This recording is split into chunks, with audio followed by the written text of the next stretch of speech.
Hello, good evening. जैसा कि हम देख पा रहे हैं, अभी बिहार बोर्ड के द्वारा जो है लेटेस्ट ये एक मॉडल पेपर जारी किया गया है।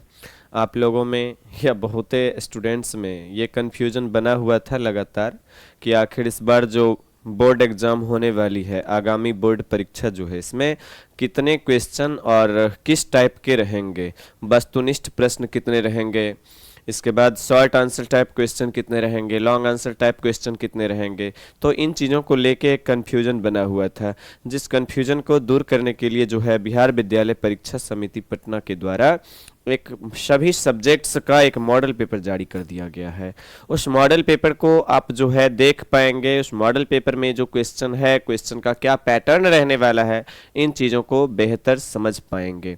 तो यहाँ पे आप देख पा रहे हैं, सबसे पहले लिखा हुआ जी इंटरमीडिएट एग्जामिनेशन 2026, और इसमें है उत्तर पुस्तिका कोड, उत्तर पुस्तिका सेट कोड लिखा हुआ है। जो वहाँ पे जो है अभी कुछ भी यहाँ लिखा हुआ नहीं है, लेकिन वहाँ पे जो आपको क्वेश्चन पेपर मिलेगा ना, वो सभी स्टूडेंट्स के लिए अलग अलग क्वेश्चन रहेंगे। तो स्वाभाविक है वहाँ पे सभी का अलग अलग अपना कोड दिया हुआ रहेगा। हाँ, एक बात है इसमें कि विषय कोड जरूर लिखा हुआ है ना। तो विषय कोड जो है आप याद रखेंगे, सभी सब्जेक्ट्स का अलग अलग होता है। और जब आप एग्जाम देने जाओगे तो वहाँ पे जो OMR सीट रहेगा उसमें भी आपको ये चीज़ लिखना होगा कि आपका सब्जेक्ट्स का कोड कितना है। जैसे फिजिक्स का 117, केमिस्ट्री का 118, बायो का 119, ऐसे करके जो है सभी सब्जेक्ट्स का एक अपना अलग कोड होता है और वो कोड आपको उसमें एंटर करना होता है। तो यहाँ पे बायो का जो कोड बनेगा वो कोड होगा 119, ठीक है। और यहाँ पे आप देख पा रहे हैं कि बायोलॉजी इलेक्टिव सब्जेक्ट्स का है जी, बायोलॉजी इलेक्टिव। और हम आपके सामने जो है आज यही लेके आए हैं कि बायो का जो मॉडल पेपर जारी किया गया है जी, उसमें जो क्वेश्चंस हैं उस क्वेश्चन का एप्रोप्रिएट आंसर क्या हो सकता है। इन्हीं चीज़ों पर डिस्कस करने के लिए हम आज आपके सामने, आपके समक्ष हाजिर हुए हैं। तो यहाँ पे देख रहे हैं जी, लिखा हुआ है ISC, फिर थ्योरी लिखा हुआ है, थ्योरी। दैट मीन्स इसमें कोई प्रैक्टिकल का क्वेश्चन नहीं है जी। इसमें जो क्वेश्चन है ना, आपको थ्योरिटिकल क्वेश्चन है, जो कि 70 नंबर का एग्जाम होता है। यहाँ पे फिर लिखा हुआ है एक 27 पेज का है, और इधर लिखा हुआ है कुल प्रश्न कितने होंगे। 70 क्वेश्चन जो होंगे आपको वस्तुनिष्ठ टाइप के होंगे, यानी ऑब्जेक्टिव होंगे। और 20 क्वेश्चन जो है इसमें शॉर्ट आंसर टाइप क्वेश्चन होंगे। और फिर जो है 6 क्वेश्चन आपको जो दिया है इसमें लॉन्ग आंसर टाइप क्वेश्चन है। इसमें आपको बनाना कितना है, तो बनाना 70 में 35 क्वेश्चन का ही जवाब आपको देना है। 70 में कोई भी 35, ऐसा नहीं है कि पहला 35 या लास्ट का 35, ऐसी कोई अवधारणाएं नहीं है। उसमें आपको जो भी आ रहा है ऐच्छिक रूप से है, आपके मस्तिष्क पर है कि आपको जो याद आ रहा है, आपके लिए उस टाइम जो भी सही लग रहा है उसका जवाब आपको देना है। 70 में कितने क्वेश्चन का जवाब देना है जी, तो 35 क्वेश्चन का ही जवाब देना है। अगर आप 35 से ज्यादा दे देते हैं तो भी उसका काउंट ना होगा, 35 से कम देते हैं तो फिर आपका उसमें जो है नंबर उतना कम आएगा, ठीक है। हाँ, तो आप कोशिश करेंगे कि जिस क्वेश्चन का जवाब आपको पूरा पता है, स्पष्ट रूप से पता है, उसी का जवाब आप टिक आउट करें। 70 क्वेश्चन है, 35 ही जवाब देना है, ठीक है। फिर है शॉर्ट आंसर टाइप क्वेश्चन, जो 2 नंबर के लिए रहता है, और ये क्वेश्चन है टोटल 20, और इसमें आपको जवाब देना है केवल 10 का, कोई भी 10 का। ऐसा नहीं कि पहला 10 या लास्ट 10, ऐसा कुछ भी नहीं है। 20 में कोई भी 10 क्वेश्चन का जवाब आपको दे देना है। फिर इसके बाद है लॉन्ग आंसर टाइप क्वेश्चन, जो कि 5 अंक के लिए होता है। और ये जो है 6 क्वेश्चन है इसमें दिया हुआ, लेकिन आपको बनाना है मात्र 3 का जवाब, ठीक है। और जो है अभी हम इसी में देखेंगे कि आखिर क्वेश्चन किस टाइप का पूछा जाता है, क्वेश्चन का क्या पैटर्न रहता है, और जो क्वेश्चन आपको इसमें आ रहा होगा उसका जवाब आप भली भांति देख पाएंगे, जो नहीं आ पा रहा होगा उसको आप सीखने का काम करेंगे। तो चलिए हम चालू करते हैं अभी के अभी इस जो है मॉडल पेपर का एप्रोप्रिएट आंसर का हो सकता है। इन्हीं चीजों को जानने के लिए हम आगे बढ़ते हैं। यहाँ पे कुछ निर्देश दिया हुआ रहता है, ठीक है। जब आप एग्जाम देने जाओगे तो वहां पे कुछ निर्देश दिया हुआ रहता है, जो निर्देश आपके स्क्रीन पे अभी दिख भी रहा था। तो ये जो स्क्रीन पे आपको बहुत सारा यहाँ पे इंस्ट्रक्शन दिख रहा था, निष्कर्ष दिख रहा था। वो निष्कर्ष जो है पढ़ने के बाद हम आगे बढ़ते हैं फर्स्ट क्वेश्चन के तरफ। और यहाँ पे जो पहला क्वेश्चन आपके सामने दिख रहा है जी, यहाँ पे क्वेश्चन ये कह रहा है, देखिए क्वेश्चन कह रहा है कि निम्नलिखित में से किस वैज्ञानिक ने भ्रूण विज्ञानीय लक्षणों के उपयोग को वर्गीकी में लोकप्रिय किया। बहुत अच्छा क्वेश्चन है। दैट मीन्स यहाँ पे कह रहा है जी, who among the following scientist popularised the use of embryological characters in taxonomy. तो जब आप पढ़ना चालू करेंगे सेकंड चैप्टर का नाम होगा पुष्पीय पादपों में लैंगिक जनन, तो देखेंगे कि कोई भी चैप्टर जब पढ़ने का काम करते हैं ना, तो उससे पहले एक वैज्ञानिक के बारे में कुछ डिस्क्रिप्शन दिया रहता है। तो पहला यानी कि दूसरा चैप्टर जो है ना, उस चैप्टर के स्टार्टिंग में एक वैज्ञानिक के बारे में कुछ विशेषता लिखा हुआ है उसका, और उस वैज्ञानिक का नाम है जी पंचानन माहेश्वरी, यहाँ पे लिखा हुआ है। तो ये पंचानन माहेश्वरी ही है जो भ्रूण विज्ञानी लक्षण के उपयोग को वर्गीकी में लोकप्रिय बनाने का काम किया है। अब देखिए यहाँ पे और भी ऑप्शन दिया गया है। यहाँ पे MS स्वामीनाथन भी दिया गया, जिसके बारे में आप जानते हैं भारतीय हरित क्रांति का जनक इन्हें कहा जाता है। रामदेव मिश्रा को जो है ये भारतीय पारिस्थितिकी का जनक, इंडियन इकोलॉजी का जनक कहा जाता है। और ये जो है KS बिलग्रामी के बारे में जहां तक बात है हम खुद भी नहीं जानते हैं, ठीक है। इसलिए हम आपको यहाँ पे कह रहे हैं डॉक्टर MS स्वामीनाथन जो है तमिलनाडु के थे, और ये जो है भारतीय हरित क्रांति के जनक कहलाते हैं। ये जो है पंचानन माहेश्वरी जो है भ्रूण विज्ञानीय लक्षण के उपयोग को वर्गीकी में लोकप्रिय बनाए थे, और रामदेव मिश्रा जो भारतीय पारिस्थितिकी का जनक कहलाते हैं। ये क्वेश्चन हम उम्मीद करते हैं 1 या 2 साल पहले पूछा गया।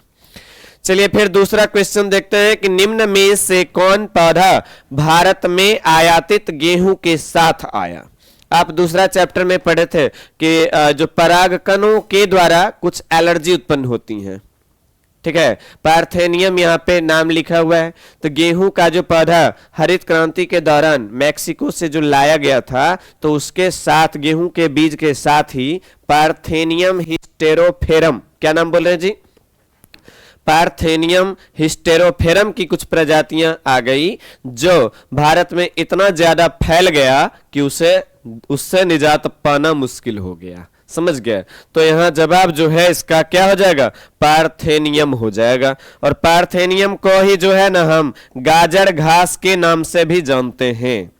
इसको हम जंगली भांग भी कह सकते हैं, और इसको जो है हम कुछ और भी नाम दे सकते हैं जी। और कुछ और नाम का है, तो और कुछ नाम है इसका चटक चांदनी। क्या नाम है जी, गाजर घास या चटक चांदनी। और ये जो है भारत में वो गाजर घास जो है भारत में आयातित गेहूं के साथ आ गया। समझ गए? चलिए तो नेक्स्ट क्वेश्चन देखते हैं जी। यहाँ पे थर्ड क्वेश्चन आपके स्क्रीन पे यहाँ पे जो है थर्ड क्वेश्चन देखते हैं क्या है।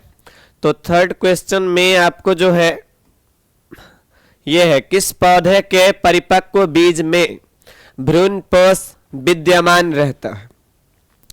That means endosperm is present in the mature seed of which plant. हम आपको बहुत पहले जब पढ़ा रहे थे क्लासरूम में, तो उस टाइम बताए थे कि जो भी एक बीजपत्री पौधा होता है ना, उसमें एंडोस्पर्म पाया जाता है। जो भी द्विबीजपत्री पौधा है उसमें एंडोस्पर्म नहीं होता है। और आप सभी लोग बेहतर तरीका से जानते होंगे कि जो ये है, इसमें मटर है, मूंगफली है और चना है, ये तीनों पौधा द्विबीजपत्री है। और द्विबीजपत्री पौधा के बारे में आपको पता है कि इसमें भ्रूणपोष नहीं होता है। दैट मीन्स भ्रूणपोष किसमें होगा जी, नारियल में होगा। और नारियल के बारे में हमने आपको पहले बता चुका है कि नारियल का जो वैज्ञानिक नाम होता है ना, चूंकि नारियल को हम कहते हैं क्या है जी, कोकोनट ना, तो नारियल का वैज्ञानिक नाम होता है कोकोस न्यूसीफेरा। क्या नाम है जी, कोकोस न्यूसीफेरा। और ये जो है इंडोस्पर्मिक है, इसीलिए इसका सही जवाब क्या होगा, नारियल। ठीक है, चलिए बढ़ते हैं आगे। फोर्थ क्वेश्चन आपके स्क्रीन पे दिख रहा है कि निम्न में से किस पौधे में बीजांड की संख्या 1 से ज्यादा होती है। अब देखिए जी, बीजांड की संख्या कह रहे हैं, बीजांड की संख्या अगर एक से अधिक है तो आप किसको यहां पर मानेंगे? तरबूज को, वाटरमेलन, है ना। तो वाटरमेलन में जो है बीजांड दैट मीन्स जो ओव्यूल होता है जी, इस ओव्यूल की संख्या एक से अधिक होती है, इसीलिए इसका सही जवाब आपके सामने क्या है? तरबूज होगा। ठीक है, इसका सही जवाब तरबूज होगा। चलिए हम पांचवा क्वेश्चन देखते हैं, आखिर क्या है? गुरु बीजाणु मातृ कोशिका। देखिए सबसे पहले आप ये जानिए कि गुरु बीजाणु मातृ कोशिका कहते किसको है। सेकेंड चैप्टर में जो हम पढ़ाए थे आपको, गुरु बीजाणु मातृ कोशिका that means megaspore mother cell, इसी को शॉर्ट में हम बताए थे कात, MMC, है ना। मेगास्पोर मदर सेल में किस प्रकार का कोशिका विभाजन होता है? तो मेगा स्पोर मदर सेल में हम बताए थे, उसका परिभाषा आपको लिखा है कि गुरु बीजाणु मातृ कोशिका अर्धसूत्री कोशिका विभाजन के द्वारा गुरु बीजाणु का जनन करता है, गुरु बीजाणु का निर्माण करता है, जिसे गुरु बीजाणु जनन कहते हैं। तो इसी में छुपा हुआ है अर्धसूत्री विभाजन। तो यहां पे क्या होगा इसका जवाब? तो इसका जवाब जो है अर्धसूत्री कोशिका विभाजन यानी मियोसिस सेल डिवीजन होगा। ठीक है, चलिए आगे देखते हैं। बिना निषेचन के बीज पैदा करने की प्रक्रिया को क्या कहते हैं? बिना निषेचन, निषेचन नहीं होगा, तो निषेचन नहीं होगा तो यहां पे जवाब होगा असंग जनन। क्या होगा जी? असंग जनन। और असंग जनन को ही कहते क्या है? असंग जनन को कहते हैं जी एपोमिक्सिस। क्या बोलते हैं? Apomixis. That means formation of seed without fertilization is known as apomixis, and these types of species is called apomictic species। कोई दिक्कत? चलिए फिर हम आगे बढ़ते हैं जी। यहां पे आपको सातवां क्वेश्चन देखने को मिलेगा। क्या है जी? सातवां क्वेश्चन है कि प्रसव के समय, प्रसव का मतलब क्या? डिलीवरी। प्रसव मतलब डिलीवरी यानी पार्चुरेशन, है ना। यहां पे लिखा हुआ जी पार्चुरेशन। कह रहे प्रसव के समय निम्नलिखित में से कौन सा हार्मोन मुख्य भूमिका निभाता है? तो आप देख पा रहे हैं यहां पर लिखा हुआ जी FSH। पॉसिबल ना है, काहे कि FSH तो फॉलिकल स्टिमुलेटिंग हार्मोन है। ये तो ग्राफियन पुटक जो है उसको क्या करेगा जी? इंड्यूस करेगा, उसको ओवम के रूप में चेंज करेगा, है ना। दूसरा कह रहे हैं ऑक्सीटोसिन, और ऑक्सीटोसिन के बारे में आप जानते होंगे कि इसे लव हार्मोन भी कहते हैं। क्या बोलते हैं जी? ऑक्सीटोसिन को लव हार्मोन भी कहते हैं। और ये जो लव हार्मोन है ना जी, यही बच्चा के जन्म के समय जो है सहायता करने का काम करता है, इसीलिए हम यहाँ पे इसका सही जवाब बता पा रहे हैं आपको। क्या होगा? ऑक्सीटोसिन होगा। ठीक है, यही देखिए ये क्वेश्चन तो ठीक है, लेकिन बोर्ड एग्जाम के परिदृश्य से आपको क्या पूछा जाएगा ये भी बता दे रहे हैं।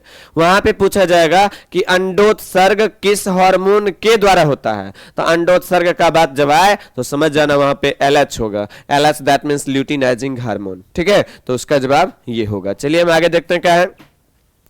महिलाओं में लगभग 50 वर्ष की आयु में आर्तो चक्र, आर्तो चक्र का मतलब क्या है? आर्तो चक्र का मतलब है जी मासिक चक्र यानी कि मेंस्ट्रुअल साइकिल बंद हो जाती है, इसे हम क्या कहते हैं?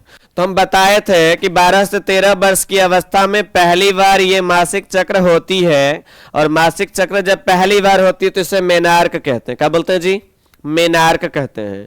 और जब यह अंतिम टाइम होता है तो इसे हम मेनोपॉज कहते हैं, मेनोपॉज। और ये कब होता है? 45 से 50 वर्ष की अवस्था में होता है। इसका मतलब हम यहां पे ये कह सकते हैं जी, इसका मतलब हम यहां पे ये कह सकते हैं कि लगभग 50 वर्ष की आयु में आर्तो चक्र बंद होने, तो बंद होगा तो इसे कहना है रजो निवृत्ति। क्या बोलना है जी? रजो निवृत्ति। पहली बार होगी तो क्या बोलेंगे? रजो दर्शन। क्या बोलेंगे जी? रजो दर्शन। चलिए आगे देखते हैं, अगला क्वेश्चन आपके सामने क्या है। वृषण को उदर गुहा के बाहर वृषण कोश में रखने का महत्व क्या है? अब बताइए जी। कह रहा है कि वृषण को उदर गुहा के बाहर दैट मींस एब्डोमिनल कैविटी के बाहर वृषण कोश में रखने का क्या महत्व है? तो वृषण की सुरक्षा बताओ जी, शरीर से बाहर है, सुरक्षित है? नहीं है सुरक्षित। दूसरा कह रहा है वृषणों के तापक्रम को कम रखना, ये सही जवाब है।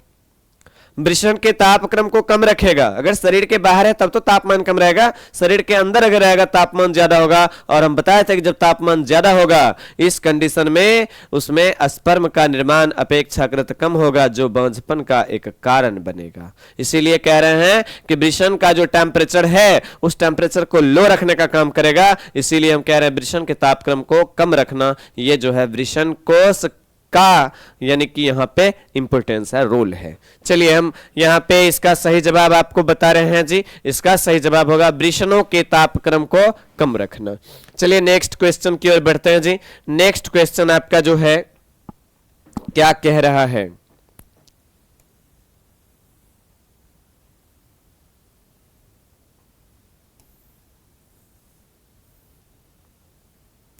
देखिए नेक्स्ट क्वेश्चन है आपका सेमिनल प्लाज्मा में। देखिए सेमिनल प्लाज्मा सबसे पहले कहते किसको हैं? सेमिनल प्लाज्मा का मतलब हो गया शुक्र द्रव। इसको क्या बोलना है जी? इसको बोलना है शुक्र द्रव, यानी कि शुक्राणु के साथ जो द्रव है उसी को कहना है शुक्र द्रव। कह रहे हैं सेमिनल प्लाज्मा में कौन सा कार्बोहाइड्रेट होता है? कौन कार्बोहाइड्रेट होता है? पढ़ाए थे तीसरा चैप्टर में, तो वहां पे हम बताए थे कि इसमें फ्रुक्टोज पाया जाता है। क्या पाया जाएगा जी? फ्रुक्टोज पाया जाएगा। और ये फ्रुक्टोज जो है ना एनर्जी प्रोवाइड करने का काम करता है। इसीलिए कह रहे हैं यहाँ पे which carbohydrate is present in the seminal plasma और फ्लूइड। इसका मतलब जवाब यहाँ पे क्या होगा? जवाब होगा फ्रुक्टोज। समझ गए? नेक्स्ट क्वेश्चन है आर्तो चक्र में गर्भाशय के किस स्तर में चक्रीय परिवर्तन होता है? तो हम हाल फिलहाल में भी आपको ये पढ़ाए थे कि इस टाइप का जो क्या होता है फीमेल रिप्रोडक्टिव सिस्टम जो होता है इसमें मासिक चक्र के दौरान किसमें परिवर्तन होगा? तो इस टाइप का बोले थे जी, होता है ना। और इसमें हम ये आपको बताए थे कि परिवर्तन जो है किसमें होगा? तो इसमें परिवर्तन होता है। किसमें परिवर्तन होगा?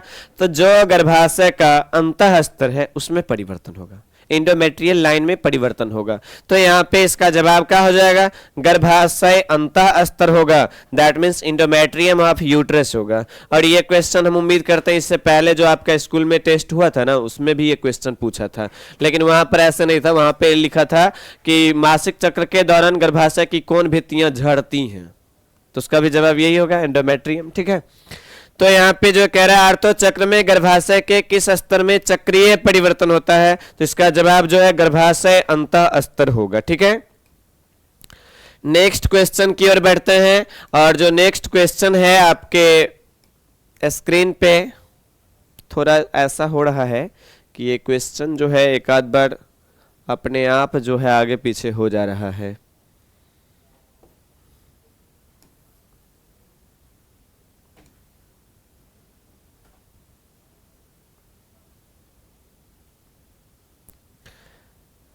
चलिए, तो यहाँ पे जो है हम आपको बता रहे हैं कि अगला जो क्वेश्चन है ना 12वां क्वेश्चन, यह पुरुषों के लिए बंध्याकरण प्रक्रिया को क्या कहते हैं? देखिए कह रहा है यहाँ पे क्वेश्चन है what is the sterilization process for men called. Men में यानी कि मेल में जो ये नसबंदी करवाया जाता है उसको क्या बोलते हैं? तो मेल में वैस डिफरेंस को काटकर धागा से बांधा जाता है, आप जानते हैं। तो वैस डिफरेंस को काटकर धागा से बांधेंगे ना, इसलिए इसको कहेंगे वैसेक्टोमी। दैट मीन्स ये जो है ना नर नसबंदी हो गया। ठीक है, अगर यही कह देगा मेन की जगह वुमेन कर देगा तो क्या आ जाएगा? ट्यूबेक्टोमी हो जाएगा। ट्यूबेक्टोमी इसलिए नाम दिए हैं क्योंकि इसमें फैलोपियन ट्यूब को काटकर धागा से बांध दी जाती हैं और हम इसको कहते हैं मादा नसबंदी। ठीक है, यहाँ पे कह रहे हैं नर नसबंदी। यहाँ क्वेश्चन क्या कह रहा है जी? पुरुषों के लिए बंध्याकरण प्रक्रिया को क्या कहते हैं? पुरुष के लिए है तो वैसेक्टोमी, मादा के लिए है तो ट्यूबेक्टोमी। चलिए आगे बढ़ते हैं। अगला क्वेश्चन है निम्नलिखित में से कौन गर्भ निरोधक गोली गैर एस्टेरॉयडली है? मतलब इसका हो गया नॉन एस्टेरॉयडल, यानी कि इसमें एस्टेरॉयड की मात्रा नहीं के बराबर है, नहीं है। तो किसमें नहीं है? यहां पर आप देख पा रहे हैं नाम लिखा सहेली, एस्ट्रोजन, प्रोजेस्टेरोन, और P प्लस ई। यहां जो आप देख रहे हैं P या प्लस ई लिखा है ना, इसका मतलब हो गया प्रोजेस्ट्रोजेन और प्लस एस्ट्रोजेन, यानी कि B एवं C। इसी को हम लिख सकते हैं B एंड C बोथ, यानी कि यहाँ पे इसमें कह रहा है दोनों पाया जाता है, संभव ही नहीं है। सहेली है यहाँ पे, और सहेली का निर्माण किसके द्वारा किया गया पता होगा आपको, CDRI के द्वारा किया गया। किसके द्वारा? CDRI के द्वारा किया गया। और ये CDRI जो है सेंट्रल ड्रग रिसर्च इंस्टीट्यूट है, और ये कहां पर है जी? लखनऊ में है। CDRI कहां? लखनऊ में है। और इसी के द्वारा सहेली नामक गर्भ निरोधक गोली का आविष्कार किया गया है। और इसका सही जवाब आपके सामने जो है ये क्या होगा? सहेली ही होगा। क्या कह रहा है जी? निम्नलिखित में से कौन गर्भ निरोधक गोली गैर एस्टेरॉयडल यानी कि नॉन एस्टेरॉयडल है? तो इसका जवाब होगा सहेली। ठीक है, चलिए हम नेक्स्ट बढ़ते हैं 14वां क्वेश्चन के तरफ, यानी 14 नंबर का जो क्वेश्चन है आपके सामने वो का देखने को मिलेगा। इन्हीं चीजों को जानने का काम करेंगे।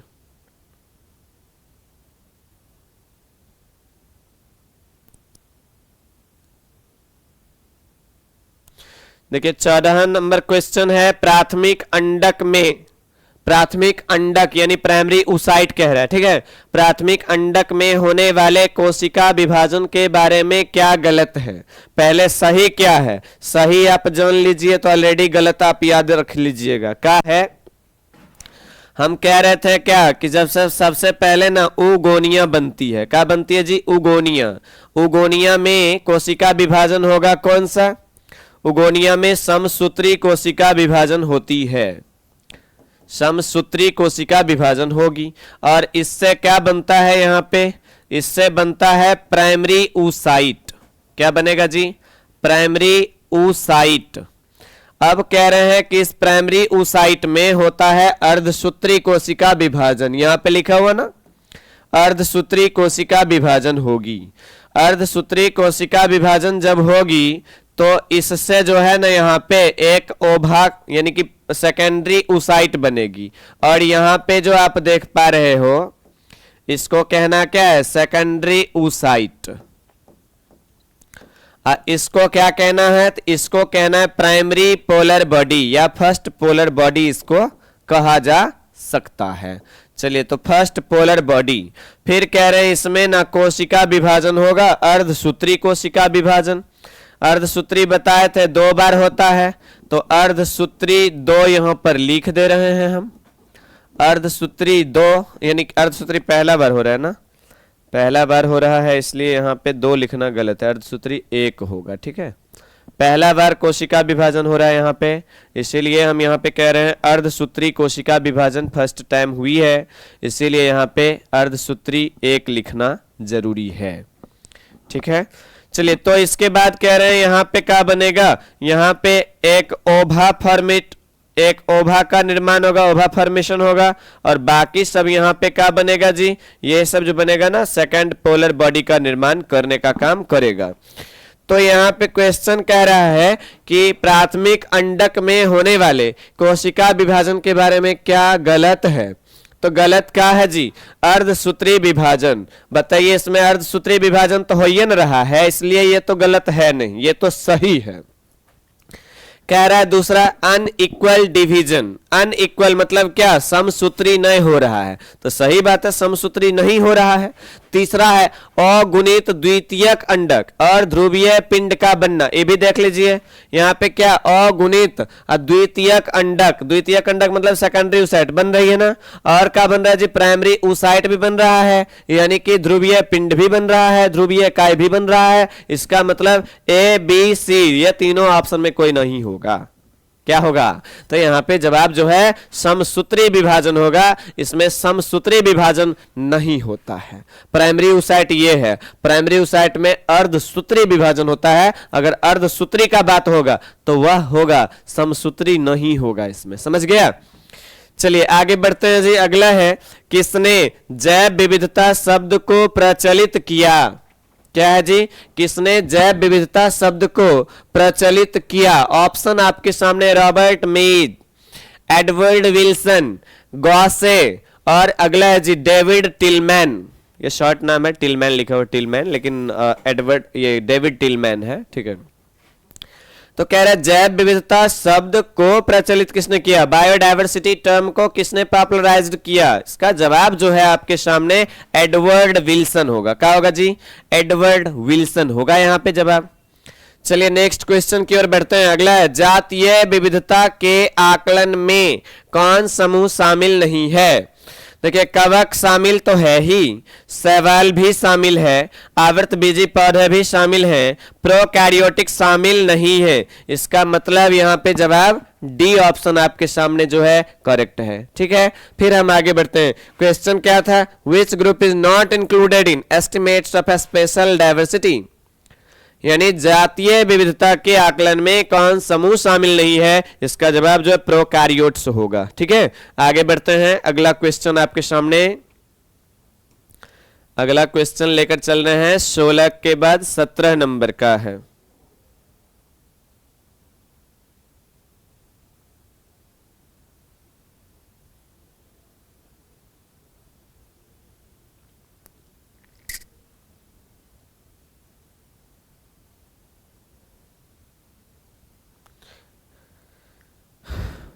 देखिए 17 नंबर में है कि किस वैज्ञानिक के प्रयोगों से यह दर्शाया गया कि जैव विविधता में वृद्धि से उत्पादकता बढ़ती है। कह रहा है कि कौन वैज्ञानिक ऐसा था जो एक्सपेरिमेंट करके ये बताया कि जब बायोडायवर्सिटी में वृद्धि होती है ना, दैट मीन्स जीवों की संख्या जब बढ़ेगी तो इससे उत्पादकता, दैट मीन्स जो प्रोडक्टिविटी है वो भी बढ़ेगी। किसने बताया, तो इसका जवाब होगा डेविड टिलमैन। क्या होगा जी, डेविड टिलमैन। इन्होंने एक्सपेरिमेंट करके बताने का काम किया। आपको जो 14th चैप्टर जो है उसमें आपको ये पढ़ने को है, ठीक है। अगला कह रहा है 1992 में 1992 में जैव विविधता पर सम्मेलन कहां आयोजित किया गया, यानी प्रथम पृथ्वी सम्मेलन कहां आयोजित किया गया। तो ये जो है ना रियो डी जेनेरो में किया गया है। रियो डी जेनेरो कहां है जी, तो रियो डी जेनेरो जो है ब्राजील में है, और ब्राजील में ही जो है सबसे पहला बार ये पृथ्वी सम्मेलन यानी प्रथम पृथ्वी सम्मेलन यानी जैव विविधता पर सम्मेलन जो है 1992 में किया गया था। अब कह रहे हैं इसके बाद फिर दूसरा पृथ्वी सम्मेलन भी 2002 में किया गया था, और वो किया गया दक्षिण अफ्रीका के जोहान्सबर्ग में किया गया था, ठीक है। लेकिन हम यहाँ पे क्वेश्चन देख रहे हैं कि 1992 का बात है, तो 1992 में जैव विविधता पर जो सम्मेलन था ये रियो डी जेनेरो में हुआ, जो कि ब्राजील में अवेलेबल है, ठीक है। चलिए तो नेक्स्ट क्वेश्चन की ओर बढ़ते हैं जी। 19th नंबर क्वेश्चन आपके सामने है कि निम्नलिखित में से कौन कथन समष्टियों के बारे में गलत है। समष्टि मतलब पॉपुलेशन, आबादी, इसी को कहते हैं। तो कह रहा है पहला नंबर सुपरिभाषित भौगोलिक क्षेत्र में निवास, ये गलत पूछ रहा है ना जी, तो गलत कह रहा है। तो ये जो है ना समष्टि कहलाता ही है। समष्टि क्या परिभाषा है, सुपरिभाषित भौगोलिक क्षेत्र में निवास समष्टि कहलाएगा। समान संसाधन का साझा उपयोग समष्टि के लोग करते हैं, सदस्य इन ब्रीड करते हैं, यह भी बात सही है। समष्टियों के बीच में ऊर्जा का संचरण होता है, यह बात जो है गलत है। यही बात यहाँ पे क्या होगा, गलत होगा। Which of the following statement is incorrect about population. Live in well-defined geographical area, use of similar resources, members may interbreed, there is energy flow among individuals or population। तो यहाँ पे गलत पूछ रहा है, और गलत पूछ रहा है इसीलिए इसका जवाब क्या होगा, there is energy flow among individuals or population। Okay, चलिए नेक्स्ट क्वेश्चन की ओर हम आगे बढ़ते हैं जी।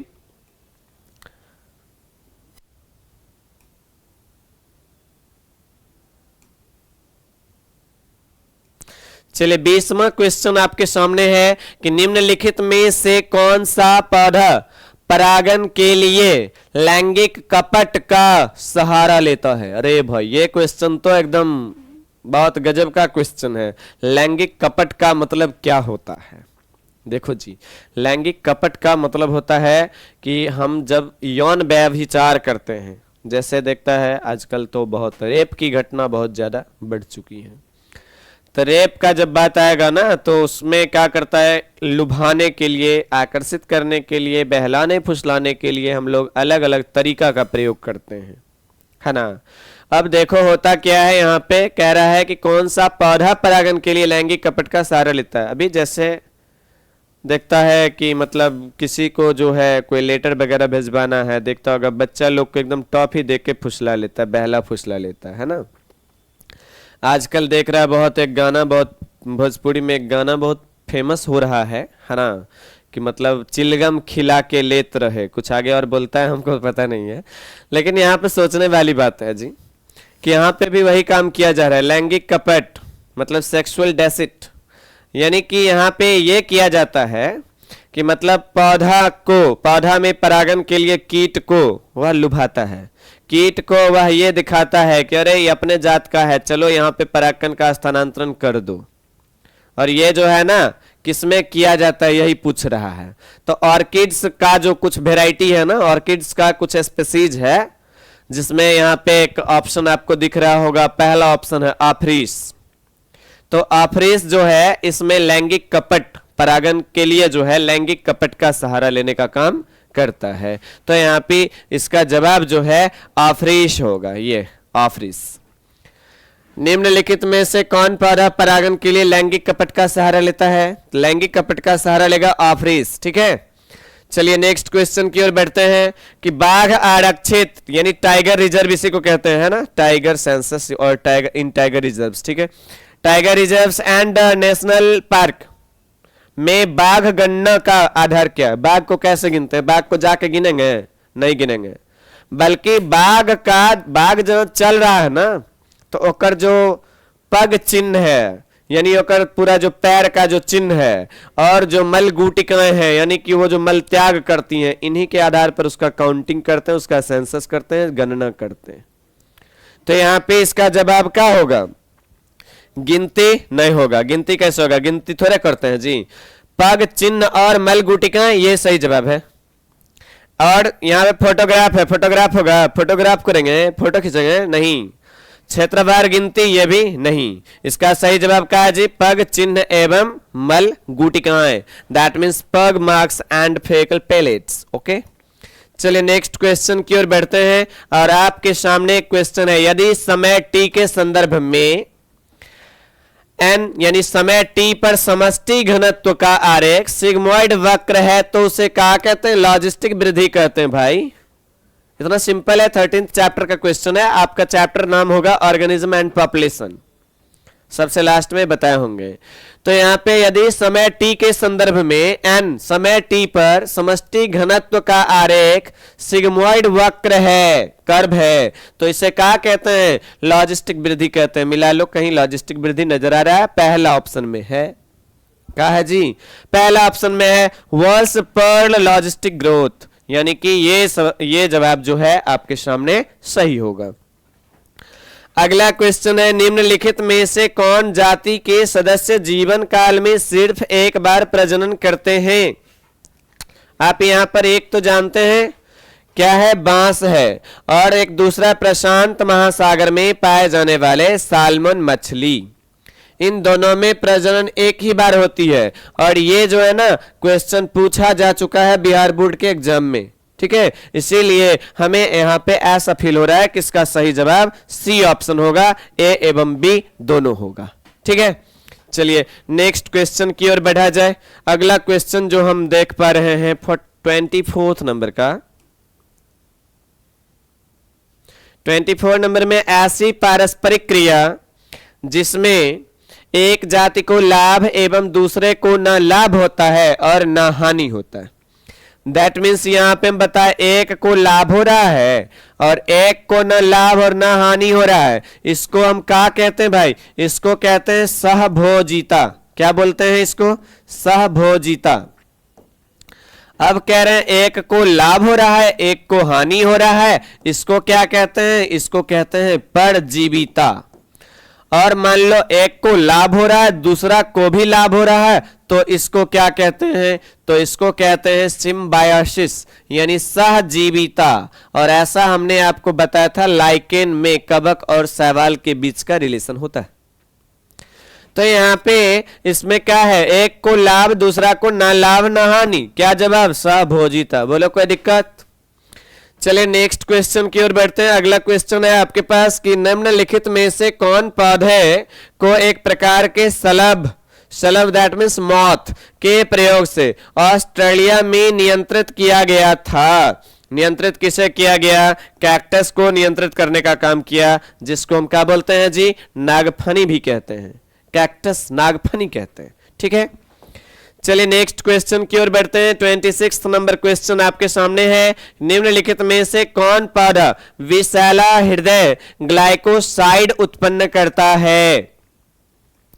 ग्लाइकोसाइड उत्पन्न करता है। Which of the following plant produces poisonous cardiac glycosides? यहां पे इसका सही जवाब क्या होगा? इसका सही जवाब जो है मदार होता है। क्या होता है जी? मदार होता है। इसी को आप लोग अकवन के नाम से भी जानते हैं और गांव घर में इसको अकान भी कहते हैं। यहां पे जवाब क्या होगा इसका? अकवन होगा। चलिए नेक्स्ट क्वेश्चन की ओर देखते हैं। अगला, जैव मात्रा के उत्पादन की दर। अब देखो जी कितना सिंपल है। उत्पादन की दर क्या कहलाएगी? उत्पादकता कहलाएगी। उत्पादन की जो रेट है that means rate of production क्या है? तो उत्पादकता है। Rate of production of biomass is called productivity. अगला क्वेश्चन है कि मृत कार्बनिक सामग्री से प्रारंभ होने वाली खाद्य श्रृंखला को क्या कहते हैं? मृत कार्बनिक सामग्री से प्रारंभ होने वाली खाद्य श्रृंखला को क्या कहते हैं? इसको हम मृत या अपरदकारी खाद्य श्रृंखला कहते हैं। यहां पे आप देख सकते हैं first option detritus food chain है, डीएफसी। डीएफसी में यही होता है कि मृत कार्बनिक सामग्री पर कोई भी जीव जो है आश्रित रहकर अपना भोजन ग्रहण करता है, इसीलिए हम इसको क्या कहते हैं? मृत या अपरदकारी खाद्य श्रृंखला कहते हैं। ठीक है, चलिए नेक्स्ट क्वेश्चन की ओर बढ़ते हैं। जैव संश्लेषण दैट मीन्स बायोसिंथेसिस के पूर्ण होने के बाद उत्पाद का पृथक्करण एवं शोधन के प्रक्रम को क्या कहते हैं? ये 11th चैप्टर जो है बायोटेक्नोलॉजी प्रिंसिपल एंड प्रोसेस, इस चैप्टर का लास्ट टॉपिक है। और यहां पे क्या है? जैव संश्लेषण की अवस्था के पूर्ण होने के बाद पृथक्करण और शोधन का काम किया जाता है। इसको क्या कहते हैं? इसको डाउन स्ट्रीमिंग प्रोसेस कहते हैं। क्या कहते हैं जी इसको? इसको कहते हैं डाउन स्ट्रीमिंग प्रोसेस। और डाउन स्ट्रीमिंग प्रोसेस में हमने आपको यही बताया कि पहले प्यूरिफाई किया जाता है, यानी आइसोलेट और प्यूरिफाई करने का काम किया जाता है, अर्थात अनुप्रवाह संसाधन इसका सही जवाब होगा। ठीक है, चलिए नेक्स्ट क्वेश्चन की ओर बढ़ा जाए।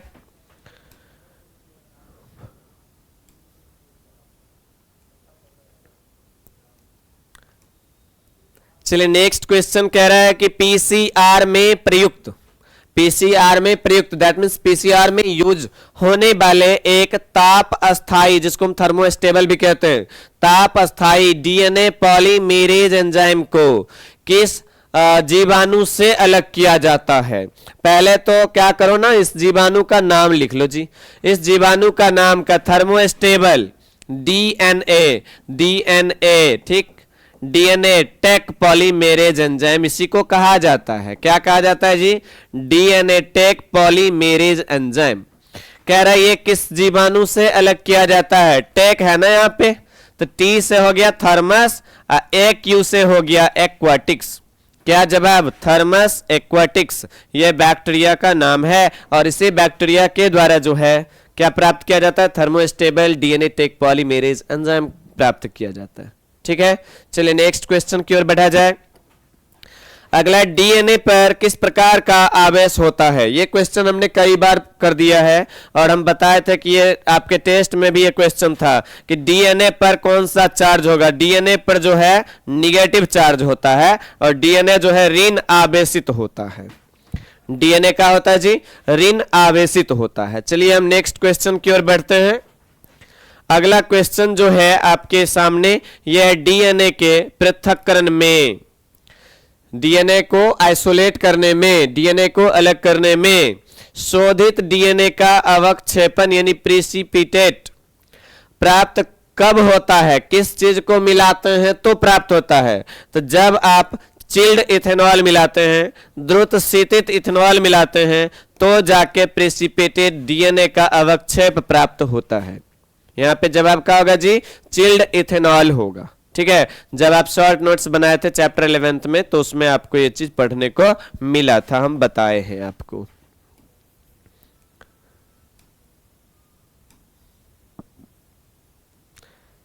चलिए कितना नंबर पे थे जी?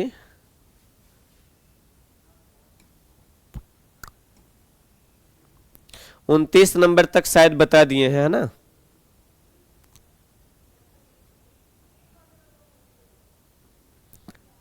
पीसीआर में ये तो बता दिए थे जी, ये भी बता दिए थे, ये भी बता दिए थे, 32 तक बता चुके हैं।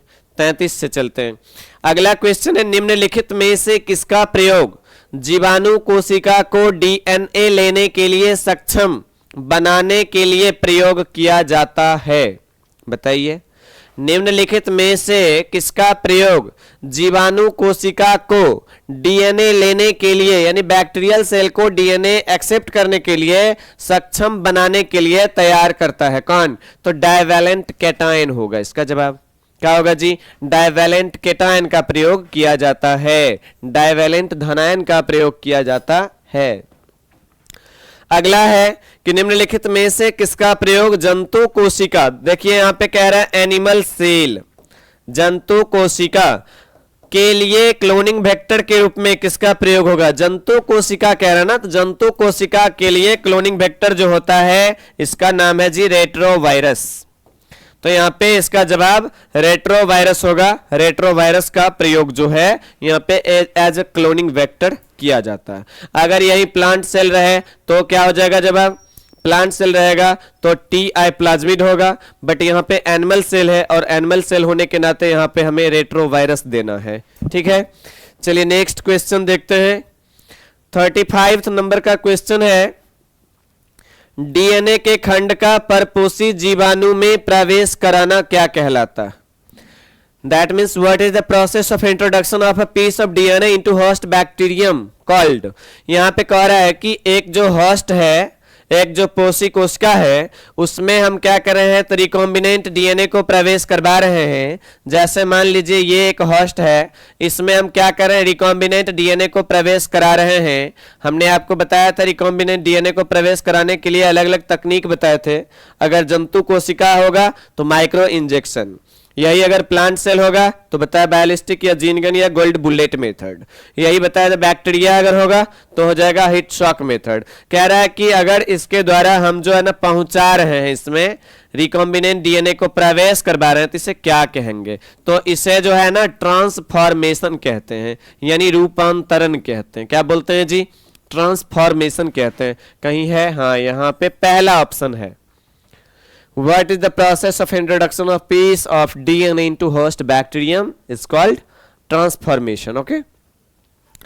अगला क्वेश्चन है कि उत्तक संवर्धन के द्वारा बड़ी संख्या में पादपों को उत्पन्न करने की क्रिया क्या कहलाती है? बड़ी संख्या में पादपों को उत्पन्न करने की क्रिया जो है यहाँ पे माइक्रो प्रोपेगेशन कहलाती है। क्या कहलाएगी जी? सूक्ष्म प्रवर्धन कहलाएगी, माइक्रो प्रोपेगेशन कहलाएगी। यहाँ पे जवाब इसका माइक्रो प्रोपेगेशन होगा। इसके बाद जो है अगला देखते हैं। 37 नंबर का क्वेश्चन है कि विभिन्न किस्मों के पौधों से अलग किए गए प्रोटोप्लास्ट, प्रोटोप्लास्ट मतलब जीव द्रव्य का युग्मित होकर नए पादप को जन्म देने का प्रक्रिया क्या कहलाता है? बताओ जी। सोमैटिक हाइब्रिडाइजेशन पढ़ाए थे 12th चैप्टर जो है, जिस चैप्टर का नाम क्या है जी? बायोटेक्नोलॉजी एंड इट्स एप्लीकेशन, उसमें स्टार्टिंग में ये बात पढ़ाए थे। कायिक संकरण, सोमैटिक हाइब्रिडाइजेशन होगा इसका जवाब। क्या है? विभिन्न किस्मों के पौधों से अलग किए गए प्रोटोप्लास्ट, दैट मीन्स जीव द्रव्य का युग्मित होकर नए पादप को जन्म देने का प्रक्रम क्या कहलाता है? क्या कहलाएगा? तो ये सोमैटिक हाइब्रिडाइजेशन कहलाएगा। ठीक है, अगला निम्न में से कौन सा जीवाणु बीटी जीव विष, बीटी मतलब नाम से क्लियर है जी, बीटी मतलब बैसिलस थुरियनजिएसिस। क्या है यहाँ पे? बैसिलस थुरियनजिएसिस जीव विष उत्पन्न करता है। तो बी से हो गया बैसिलस, टी से हो गया थुरियनजिएसिस, यह जवाब होगा। बीटी कॉटन के बारे में पढ़े थे, बीटी बैगन के बारे में पढ़े थे, तो बीटी से क्या बताया? बैसिलस थुरियनजिएसिस, यह है बैक्टीरिया का नाम। चलिए आगे बढ़ते हैं। अगला क्वेश्चन जो है यह किस जीन के द्वारा कूटबद्ध प्रोटीन मक्का छेदक दैट मीन्स मेज बोरर इंसेक्ट को कंट्रोल करने का काम करता है। तो देखिए Cry1AC और Cry2AB ये दोनों जो है कपास के लिए सही होगा। अगर मक्का की जगह कपास रहे ना तो ये जवाब हो जाएगा, ठीक है। और यहाँ पे Cry1AB है, ये किसके लिए है? तो ये है मक्का के लिए। मक्का छेदक कीट को नियंत्रित करने के लिए Cry1AB जीन जिम्मेवार है, ठीक है। चलिए आगे बढ़ते हैं। हम पहुंचते पहुंचते 39 क्वेश्चन तक चला है। अगला क्वेश्चन देखते हैं जी। अगला क्वेश्चन है निम्नलिखित में से किस बॉन्ड के द्वारा इंसुलिन की दोनों पॉलीपेप्टाइड चेन जुड़ी होती है? हम बताए थे इंसुलिन दो चेन के द्वारा बना, अल्फा बीटा। इसमें कह रहे हैं कि एक पॉलीपेप्टाइड दूसरा पॉलीपेप्टाइड से किस बॉन्ड के द्वारा जुड़ता है? तो बताए थे डाइसल्फाइड बॉन्ड के द्वारा जुड़ता है। कहां है जी? डाइसल्फाइड बॉन्ड के द्वारा जुड़ा होता है। अगला है कि एंटीजन एंटीबॉडी पारस्परिक क्रिया के सिद्धांत पर आधारित कौन है? सीरम एनालिसिस नहीं होगा, पीसीआर ये भी नहीं होगा, सीटी स्कैन ये भी नहीं होगा। क्या होगा भाई? ELISA test, enzyme linked immunosorbent assay, ठीक है। एंजाइम लिंक्ड इम्यूनोसॉर्वेंट एससी यही होगा इसका सही जवाब। 42 नंबर देखते हैं क्या है। निम्नलिखित में से किसका उपयोग एम्फीसीमा के निदान में होता है? इसमें बताए थे रोजी नाम के एक ट्रांसजेनिक गाय को बनाने का काम किया गया था। उसके दूध में अल्फा लैक्टो एल्ब्यूमिन पाया जाता है और ये alpha 1 anti trypsin enzyme produce करता है जो एम्फीसीमा के उपचार में मददगार होता है। मतलब जवाब होगा अल्फा 1 एंटी ट्रिप्सिन। क्या होगा? Alpha 1 anti trypsin. बोलिए कोई समस्या जी? अगला क्वेश्चन है निम्नलिखित में से कौन प्लाज्मोडियम की जाति? दुर्दम मलेरिया। देखिए दुर्दम मलेरिया है ना, हम आपको बताए थे मलेरिया कितना टाइप का? 4 टाइप का है। और उसमें हम बोले थे मलेरिया उत्पन्न करने वाला जो प्रोटोजोआ है ना वो भी 4 टाइप का है। एक का नाम बोले प्लाज्मोडियम फाल्सिपेरम, एक का नाम बोले प्लाज्मोडियम ओवाले, एक का नाम बोले प्लाज्मोडियम मलेरियाई, ठीक है। तो यहाँ पे जो आप देख पा रहे हैं का एक प्लाज्मोडियम वाइवैक्स भी बोले, यहाँ पे लिखा हुआ भी ऑप्शन में है। तो यहाँ कह रहे प्लाज्मोडियम की जात दुर्दम मलेरिया यानी मैलिग्नेंट मलेरिया उत्पन्न कौन करेगा? बताओ। तो मैलिग्नेंट मलेरिया उत्पन्न करने के लिए हम आपको बताए थे यहाँ पे प्लाज्मोडियम फैल्सिपेरम होगा जवाब। प्लाज्मोडियम फैल्सिपेरम के द्वारा होता है। ये 8 चैप्टर का क्वेश्चन है जो मानव स्वास्थ्य एवं रोग से संबंधित है ना। अगला क्वेश्चन देखते हैं 44 नंबर का है। 44 नंबर में है कि कौन रिंग वर्म के लिए उत्तरदायी है? रिंग वर्म यानी किससे होता है? तो रिंग वर्म हम आपको बताए थे ट्राइकोफाइटोन लर्कोसम से होता है। किससे होता भाई? ये ट्राइकोफाइटोन लर्कोसम से होता है। और ये किसका नाम? ये है कवक का नाम। तो यहाँ पे जवाब क्या होगा? यहाँ पे जवाब होगा कवक जनित रोग। क्या होगा जी? ये जो है कवक जनित रोग है, इसका मतलब ए होगा सही जवाब। और हम इसके लिए आपको ट्रिक भी बताए थे। क्या ट्रिक था जी? गंजा दामाद खाए फ्रूट, यही ना बताए थे। तो गंजा दामाद, गंजा से गंजापन, दामाद दमा हो गया इससे, और एक दौर बच गया ना, इससे दाद हो गया। खाए से क्या हो गया? खाज हो गया। फ्रूट से क्या हो गया? फ्रूट से हो गया जी एथलीट फूट। क्या हो गया? एथलीट फूट, ठीक है। तो यहाँ पे कह रहे हैं कौन रिंग वर्म के लिए उत्तरदायी है? दाद के लिए उत्तरदायी है। तो दाद जो है कवक से होने वाला रोग है, ठीक है। चलिए अगला क्वेश्चन देखते हैं। निम्न में से कौन कथन इंटरफेरॉन के बारे में गलत है? ये जो है आपको चैप्टर 8 में पढ़ाया गया है, चैप्टर 10 में पढ़ाया गया है और चैप्टर 12 में भी पढ़ाया गया है। तीनों जगह पर है, इसलिए हमें ये बोलना भी अच्छा ना लगता है। ऐसे है बहुत सिंपल क्वेश्चन, देखते हैं क्या है। इंटरफेरॉन, तो इंटरफेरॉन के बारे में पहले लाइन लिखा दिया था, यह उच्च अनुभार वाला एक ग्लाइकोप्रोटीन है। स्पष्ट है ये भाई, ये प्रोटीन है, तो बात सही हो गया। ठीक है। दूसरा, इसका स्रवन विषाणु संक्रमित कोशिकाएं है, तो ये भी बात लिखाए थे कि यह वायरल इन्फेक्टेड सेल के द्वारा रिलीज होती है, दैट मीन्स ये भी सही है। अब कह रहा है ये असंक्रमित कोशिकाओं को विषाणु संक्रमण से बचाती हैं, तो ये भी बात सही है। अब क्वेश्चन क्या था भाई? क्वेश्चन था इंटरफेरोन के बारे में गलत है। अब कह रहा उपयुक्त में से कोई नहीं, तो इन तीनों में कोई गलत नजर आया क्या? गलत नजर एबे न किया। अब गलत नजर नहीं आया, इसका मतलब इसका जवाब जो है उपयुक्त में से कोई नहीं होगा। क्या होगा जी? उपयुक्त में से कोई नहीं। ठीक है, चलिए नेक्स्ट क्वेश्चन की ओर बढ़ते हैं। अगला क्वेश्चन देखा जाए क्या है। आपके स्क्रीन पे 46 नंबर का क्वेश्चन है कि निम्न में से कौन कोशिकाएं एंटीबॉडी यानी प्रतिरक्षी को उत्पन्न करती हैं? और ये बात हम आपको 8वां चैप्टर में पढ़ाए थे कि बी लिम्फोसाइट जो होता है ना, इसी बी लिम्फोसाइट के द्वारा एंटीबॉडी यानी प्रतिरक्षी का निर्माण किया जाता है। इसलिए इसका जवाब जो है क्या होगा? इसका जवाब होगा बी लिम्फोसाइट यानी बी लसीकानु। कोई दिक्कत? चलिए, तो दिक्कत ना है तो हम अगला क्वेश्चन की ओर बढ़े।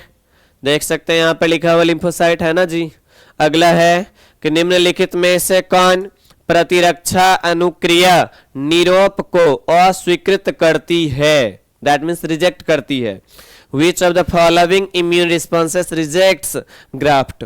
ग्राफ्ट को रिजेक्ट कौन करेगा? CMIS सेल मेडिएटेड रिस्पॉन्स जो है यहां पे क्या करेगा? तो प्रतिरक्षा अनुक्रिया निरोप को रिजेक्ट करने का काम करता है। अगला है कौन सा प्रतिरक्षी कोलोस्ट्रम? कोलोस्ट्रम मतलब खिरसा। खिरसा में कौन सा एंटीबॉडी पाया जाता है? बहुत बार बता चुके हैं, ये जो है IgA। इसमें क्या होगा? IgA। IgA का मतलब एंटीबॉडी ए, यानी इसको बोलेंगे इम्यूनोग्लोबिन ए। इम्यूनोग्लोबिन ए, यही इसका एक्यूरेट आंसर होगा।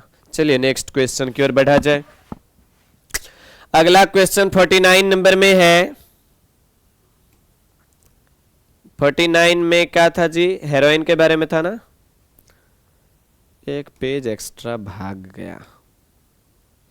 हाँ देखिए जी, हेरोइन का है। हेरोइन यहाँ पे कह रहा है हेरोइन का है डायएसिटाइल मॉर्फिन है, कैनाबिनॉइड है, कोक है, अल्कालॉइड है। का है? तो हेरोइन के बारे में पूछा जा रहा है। ये है डायएसिटाइल मॉर्फिन। का है जी? Heroin डायएसिटाइल morphine. और यहाँ पे कैनाबिनॉइड जो है ये हो गया भांग, तो ये तो होगा नहीं। इसका सही जवाब आपके सामने स्क्रीन पे क्या हो जाएगा? डायएसिटाइल मॉर्फिन हो जाएगा। इसका जो सही जवाब है जी डायएसिटाइल मॉर्फिन होगा। ठीक है, चलिए नेक्स्ट क्वेश्चन की ओर बढ़ते हैं। क्या है 50 नंबर क्वेश्चन में कह रहा एड्स संक्रमित व्यक्ति में, एड्स संक्रमित व्यक्ति में किस कोशिका की संख्या में उत्तरोत्तर कमी होती है? In AIDS infected persons number of which cell shows progressive decreases. घट रहा है, तो घट रहा है, कौन घटेगा? तो हेल्पर टी सेल बताए थे। और हम कई बार ये बताए कि ये क्वेश्चन बहुत इंपॉर्टेंट है, ये क्वेश्चन पूछा जा सकता है। इसी को हम T4 लिम्फोसाइट भी कहते हैं। इसीलिए यहाँ पे अगर इसमें से कोई भी ऑप्शन नजर आए उसको टिक करना है। ठीक है, एड्स इन्फेक्टेड पर्सन जो भी हैं उनमें क्या होगा? तो हेल्पर टी सेल डिक्रीज होगा। ठीक है, चलिए नेक्स्ट क्वेश्चन की ओर बढ़ते हैं। अगला है निम्न में से कौन स्व प्रतिरक्षा यानी ऑटो इम्यून डिजीज है?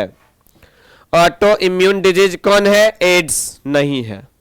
एड्स तो विषाणु के द्वारा होने वाला रोग है, यौन संचारित रोग है। अस्थमा जकरा कहते हैं दमा और होता है कवक के द्वारा, तो ये भी नहीं है। टाइफाइड जीवाणु के द्वारा होता है, जीवाणु का नाम साल्मोनेला टाइफी होता है, पता ही होगा। एक है जी रूमेटाइड आर्थराइटिस। का है? रूमेटाइड आर्थराइटिस, और यही इसका जो है सही जवाब होगा। यह क्वेश्चन भी बिहार विद्यालय परीक्षा समिति के द्वारा इंटरमीडिएट के एक परीक्षार्थी से कई बार पूछा जा चुका है। हमें उम्मीद है 1 या 2 साल पहले भी ये क्वेश्चन पूछा गया था। ठीक है, चलिए तो यहाँ 51 नंबर में रूमेटॉइड आर्थराइटिस इसका सही जवाब होगा। चलिए हम नेक्स्ट क्वेश्चन की ओर बढ़ते हैं। 52 नंबर में है कि किस प्रकार के सूक्ष्म जीव के वृद्धि से रॉकीफोर्ट चीज परिपक्व होता है। रॉकीफोर्ट चीज मतलब पनीर। हम आपको बताए थे पनीर 3 टाइप का होता है, 10वां चैप्टर में पढ़ाए थे मानव कल्याण में सूक्ष्म जीव का क्या रोल है। वहां पर बताया पनीर 3 टाइप का, एक सॉफ्ट केमम्बर्ट पनीर जो बनता है पेनिसिलियम केमम्बर्ट नाम के कवक से। दूसरा बताया सेमी हार्ड रॉक्यूफोर्ट पनीर। सेमी हार्ड रॉक्यूफोर्ट पनीर किससे बनता है? यहां पे बोले पेनिसिलियम रॉक्यूफोर्टी से बनता है। और इसके बाद कह रहे थे एक और पनीर होता है जिसको कहते हैं हार्ड स्विस पनीर, जो बनता है प्रोपियोनोबैक्टीरियम सैल्मोनाई के द्वारा बनता है। यहां पे कह रहे हैं पेनिसिलियम रॉक्यूफोर्टी, नाम बताया पेनिसिलियम रॉक्यूफोर्टी। सब लोग जानते हैं पेनिसिलियम एक प्रकार का क्या है? कवक है। तो क्या जवाब होगा इसका? जवाब होगा कवक। क्या जवाब होगा भाई? इसका जवाब होगा कवक। काहे होगा? काहे कि इसके लिए कवक जिम्मेवार है। कौन सा कवक? इस कवक का नाम है पेनिसिलियम रॉकीफोर्ट। का नाम भाई? पेनिसिलियम रॉकीफोर्ट पनीर। इसी रॉकीफोर्ट पनीर बनता है पेनिसिलियम रॉकीफोर्ट नाम के कवक से। ठीक है, जवाब इसका पेनिसिलियम रॉकीफोर्ट होगा। बोलिए किसी को कोई समस्या रहा क्या? अगर समस्या हो तो बताना। ठीक है, अगला देखते हैं क्या है। निम्नलिखित में से किसने पेनिसिलिन को प्रभावशाली एंटीबायोटिक के रूप में पुष्टि की? बताओ। बहुत मस्त क्वेश्चन है। देखो यहाँ फंसाने का काम कैसे कर रहा है। कह रहा है कि पेनिसिलिन का को एक प्रभावशाली एंटीबायोटिक के रूप में किसने पुष्टि किया है? पहले नंबर तो इतना जानता होगा, पेनिसिलिन का खोज किया है अलेक्जेंडर फ्लेमिंग। कब किया? 1928 में। और अर्नस्ट चेन, हॉवर्ड फ्लोरे नाम है इसका, हॉवर्ड फ्लोरे। ये दोनों वैज्ञानिक 1942 ईस्वी में जो है पेनिसिलियम को एक इफेक्टिव एंटीबायोटिक के रूप में पुष्टि करने का काम किया, सेटिस्फाइड करने का काम किया। इसीलिए इसका जवाब क्या होगा? इसका जवाब होगा अर्नस्ट चेन एवं क्या होगा जी? अर्नस्ट चेन एवं हॉवर्ड फ्लोरे। ओके, चलिए नेक्स्ट क्वेश्चन की ओर बढ़ा जाए। तो नेक्स्ट क्वेश्चन 54 नंबर में है कि कौन ब्यूटायरिक एसिड का उत्पादन करता है। 10वां चैप्टर में हम बहुत एसिड का नाम बताए थे कि कौन एसिड किस जीवाणु से या किस कवक से या किस सूक्ष्मजीव से बनता है। वहां पे हम बताए थे nitric citric acid. Citric acid का उत्पादन किससे? एस्परजिलस नाइजर से। बताए थे एसिटिक एसिड का उत्पादन किससे? एसिटोबैक्टर एसिटाई से। शिक्षा कुंज में जो समय समय पर जो पीरियोडिक टेस्ट होता है उस पीरियोडिक टेस्ट में ये क्वेश्चन दिए हुए थे। कह रहे हैं ब्यूटायरिक एसिड का उत्पादन किससे? Clostridium butylicum. क्या होगा जी? Clostridium butylicum. देख ले जवाब है। इसका जवाब क्या होगा? Clostridium butylicum. बहुत मस्त मजेदार क्वेश्चन दिया है। हाँ, लेकिन एक बात याद रखिएगा, ये जो सोचिएगा कि जो अभी मॉडल पेपर जारी किया गया है यह क्वेश्चन हमारे आगामी जो बोर्ड परीक्षा उसमें पूछ देगा, ऐसा संभव नहीं है। ठीक है, हाँ, ये एक मॉडल पेपर है, इसको केवल मॉडल पेपर समझना है। इस टाइप का क्वेश्चन आपसे पूछा जा सकता है। अगर आप लोग तैयारी अच्छा किए होंगे अभी आपसे क्वेश्चन बन रहा होगा।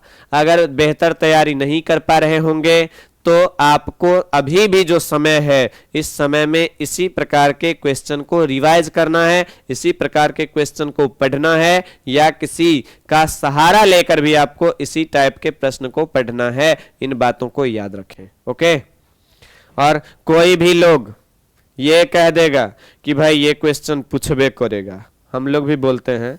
और हम जो है ऐसा भी है कि बोर्ड एग्जाम में जो संभावित प्रश्न जो पूछा जाता है इन चीज़ों को दिखाने के लिए, इन चीज़ों को पहले से गेस करने के लिए हम खास करके अपना एक गेस पेपर बनाया करते थे पहले। ठीक है, पहले नाम था उसका ब्रह्मास्त्र, अब उसका नाम फिर बदल दिए हैं बायो मंत्र। एक ऐसा मंत्र जो संवारे आपका result.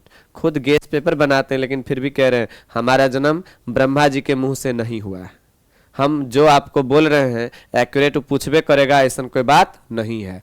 Guess is guess not guarantee. इसलिए आप लोग जो है पढ़ने का काम करें, जितना बेहतर पढ़ेंगे उतना बेहतर आपसे सवाल जवाब बनेगा। और केवल इंटरमीडिएट ही नहीं बल्कि आप अपने भविष्य में एकदम नई और जो है सफलतापूर्वक किसी मंजिल को हासिल करने का काम करेंगे जिस चीज का आपका ख्वाहिश होगा। ओके, फिर हम आगे बढ़ते हैं। अगला कह रहे निम्नलिखित में किसको थक्का विस्फोटन यानी क्लॉट बस्टर, थक्का विस्फोटन के रूप में प्रयोग करते हैं। थक्का विस्फोटन यानी अगर ब्लड क्लॉट हो गया उसको हटाने के लिए किसका प्रयोग करेंगे, तो प्रयोग करेंगे एक एंजाइम का, जिस एंजाइम का नाम है स्ट्रेप्टोकाइनेज। 10वां चैप्टर में पढ़ाया गया है, इसका जवाब होगा स्ट्रेप्टोकाइनेज। ठीक है, चलिए नेक्स्ट क्वेश्चन की ओर बढ़ा जाए। 56 नंबर में क्या है, ओह माय गॉड, 56 नंबर में है कि निम्नलिखित में से किस बीमारी के इलाज में एंटीबायोटिक प्रभावी नहीं है। भाई टाइफाइड है? नहीं, टाइफाइड में तो हम लोग जानबे करता है एजिथ्रोमाइसिन सेफ्ट्रियाजोन यूज करबे करते हैं, एंटीबायोटिक का तो इसमें काम है।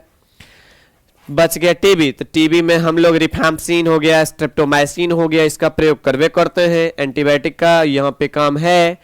एड्स में कोई एंटीबायोटिक काम नहीं करेगा। लेप्रोसी मतलब क्या होता है? लेप्रोसी मतलब होता है कुष्ठ रोग, और कुष्ठ रोग मतलब होता है कोढ़। तो कोढ़ के लिए कह रहे हैं हम कि इसके लिए भी एंटीबायोटिक है, लेकिन एड्स के लिए कोई एंटीबायोटिक नहीं है। इसका मतलब कि यहाँ पे सही जवाब आपके सामने क्या होगा? एड्स होगा। एड्स के लिए कोई भी एंटीबायोटिक यहाँ पे अभी इफेक्टिव नहीं है। चलिए नेक्स्ट क्वेश्चन की ओर बढ़ा जाए। नेक्स्ट क्वेश्चन है 57 नंबर में, सौर मंडल में पृथ्वी की रचना, सौर मंडल में पृथ्वी की रचना कितने वर्ष पूर्व माना जाता है? यहाँ पे हमने आपको बता रखा है 7वां चैप्टर जो पढ़ाए थे इवोल्यूशन, उस इवोल्यूशन में ये बताए थे 4.5 बिलियन वर्ष पूर्व जो है, कितना 4.5 बिलियन ईयर्स अगो जो है, यहाँ पे कह रहे हैं BYA। अरे क्वेश्चन भाग गया का? 57 नंबर था ना, हाँ यहाँ पे है। देखिए कह रहा है क्वेश्चन है, एक सौर मंडल में पृथ्वी की रचना कितने वर्ष पूर्व माना जाता है? तो 4.5 बिलियन ईयर्स अगो। इसको हम BYA भी कह सकते हैं, 4.5 बिलियन ईयर्स अगो। इतना दिन पहले जो है पृथ्वी का निर्माण हुआ है। ठीक है, चलिए आगे देखते हैं। अगला, निम्नलिखित में से किस वैज्ञानिक ने विकास के लिए भ्रूणात्मक समर्थन दैट मीन्स एम्ब्रियोलॉजिकल सपोर्ट प्रस्तावित करने का काम किया? इसका जवाब क्या होगा? तो यहाँ पे देखिए क्या है, अर्नस्ट हैकेल जो कि जर्मनी के थे, इन्हीं के द्वारा जो है ना ये एम्ब्रियोलॉजिकल सपोर्ट प्रदान करने का काम किया गया। और हम आपको 7th चैप्टर में ही ये बात पढ़ाने का भी काम किए थे, 7th चैप्टर में ही हमने आपको यह बात बताने का काम किया था। ठीक है, चलिए तो नेक्स्ट क्वेश्चन देखते हैं। 59 नंबर में क्या है? 59 नंबर में है कि भिन्न भिन्न कार्य संपन्न करने के कारण किसी रचना का अलग रूप लेना क्या कहलाता है? अलग रूप लेना जो है यहाँ पे समजातता कहलाता है। क्या कहलाएगा जी? समजातता यानी होमोलॉजी कहलाता है। और नेक्स्ट क्वेश्चन की ओर बढ़ते हैं। यह है शकरकंदी दैट मीन्स स्वीट पोटैटो एवं आलू दैट मीन्स पोटैटो किसके उदाहरण है? Sweet potato and potato is an example of analogy. और एनालॉजी को यहाँ पे हम तुल्य रूपता नाम देते हैं, देख सकते हैं। आगे इंग्लिश थोड़ा हमें देख लेने दीजिए, कहे कि इंग्लिश में एनालॉजी होगा ना तभी जवाब होगा। कभी कभार ऐसा होता है हिंदी जो है हमें खुद याद ना रहता है, हिंदी बहुत थोड़ा सा, खैर देख लेते हैं इस यहाँ पे क्या। हाँ एनालॉजी सही जवाब है, लेकिन एनालॉजी का यहाँ पे स्पेलिंग गलत है। ठीक है, एनालॉजी जो है, एनालॉजी में ANALOGY होता है, यहाँ पे ANO लिखा हुआ है, ANA होगा। Sweet potato and potato are examples of what? यहाँ पे हो जाएगा एनालॉजी दैट मीन्स इसी को कहते हैं तुल्य रूपता। ठीक है, अब एक बात और यहाँ पे बता रहे हैं, यहाँ पे कंफ्यूजन के लिए एक चीज दिया है। तुल्य रूपता जो है, एनालॉजी जो है, जिसको हम एनालॉगस ऑर्गन भी कहते हैं, एनालॉगस ऑर्गन जो है कन्वर्जेंट इवोल्यूशन में सहायक होता है। इसलिए आप अगर कहें तो ये भी जवाब बन सकता है, लेकिन ये जवाब मतलब थोड़ा अगर डीप में पूछा जाए तो होगा। यहाँ पर केवल एग्जाम्पल पूछ रहा है और केवल एग्जाम्पल पूछा जा रहा है, इसलिए हम यहाँ पे एनालॉजी ही बोलेंगे, एनालॉजी ही सही जवाब होगा। ठीक, चलिए नेक्स्ट क्वेश्चन की ओर बढ़ते हैं। अगला क्वेश्चन है कि निम्नलिखित में से कौन प्राकृतिक वरण, प्राकृतिक वरण, वरण मतलब होता है चयन, दैट मीन्स नेचुरल सिलेक्शन, प्राकृतिक वरण का उदाहरण है। हम आपको क्लास में ही बताए थे ये बात, गैलापागोस द्वीप में डार्विन फिंच पाया जाता है और ये जो है नेचुरल सिलेक्शन का एक उदाहरण बताए थे। इंडस्ट्रियल मेलानिज्म, जिसको हम औद्योगिक कृष्णता भी कहते हैं, मेलानिज्म लिख दिया है डायरेक्ट, आप चाहें तो इसको औद्योगिक कृष्णता भी लिख सकते हैं।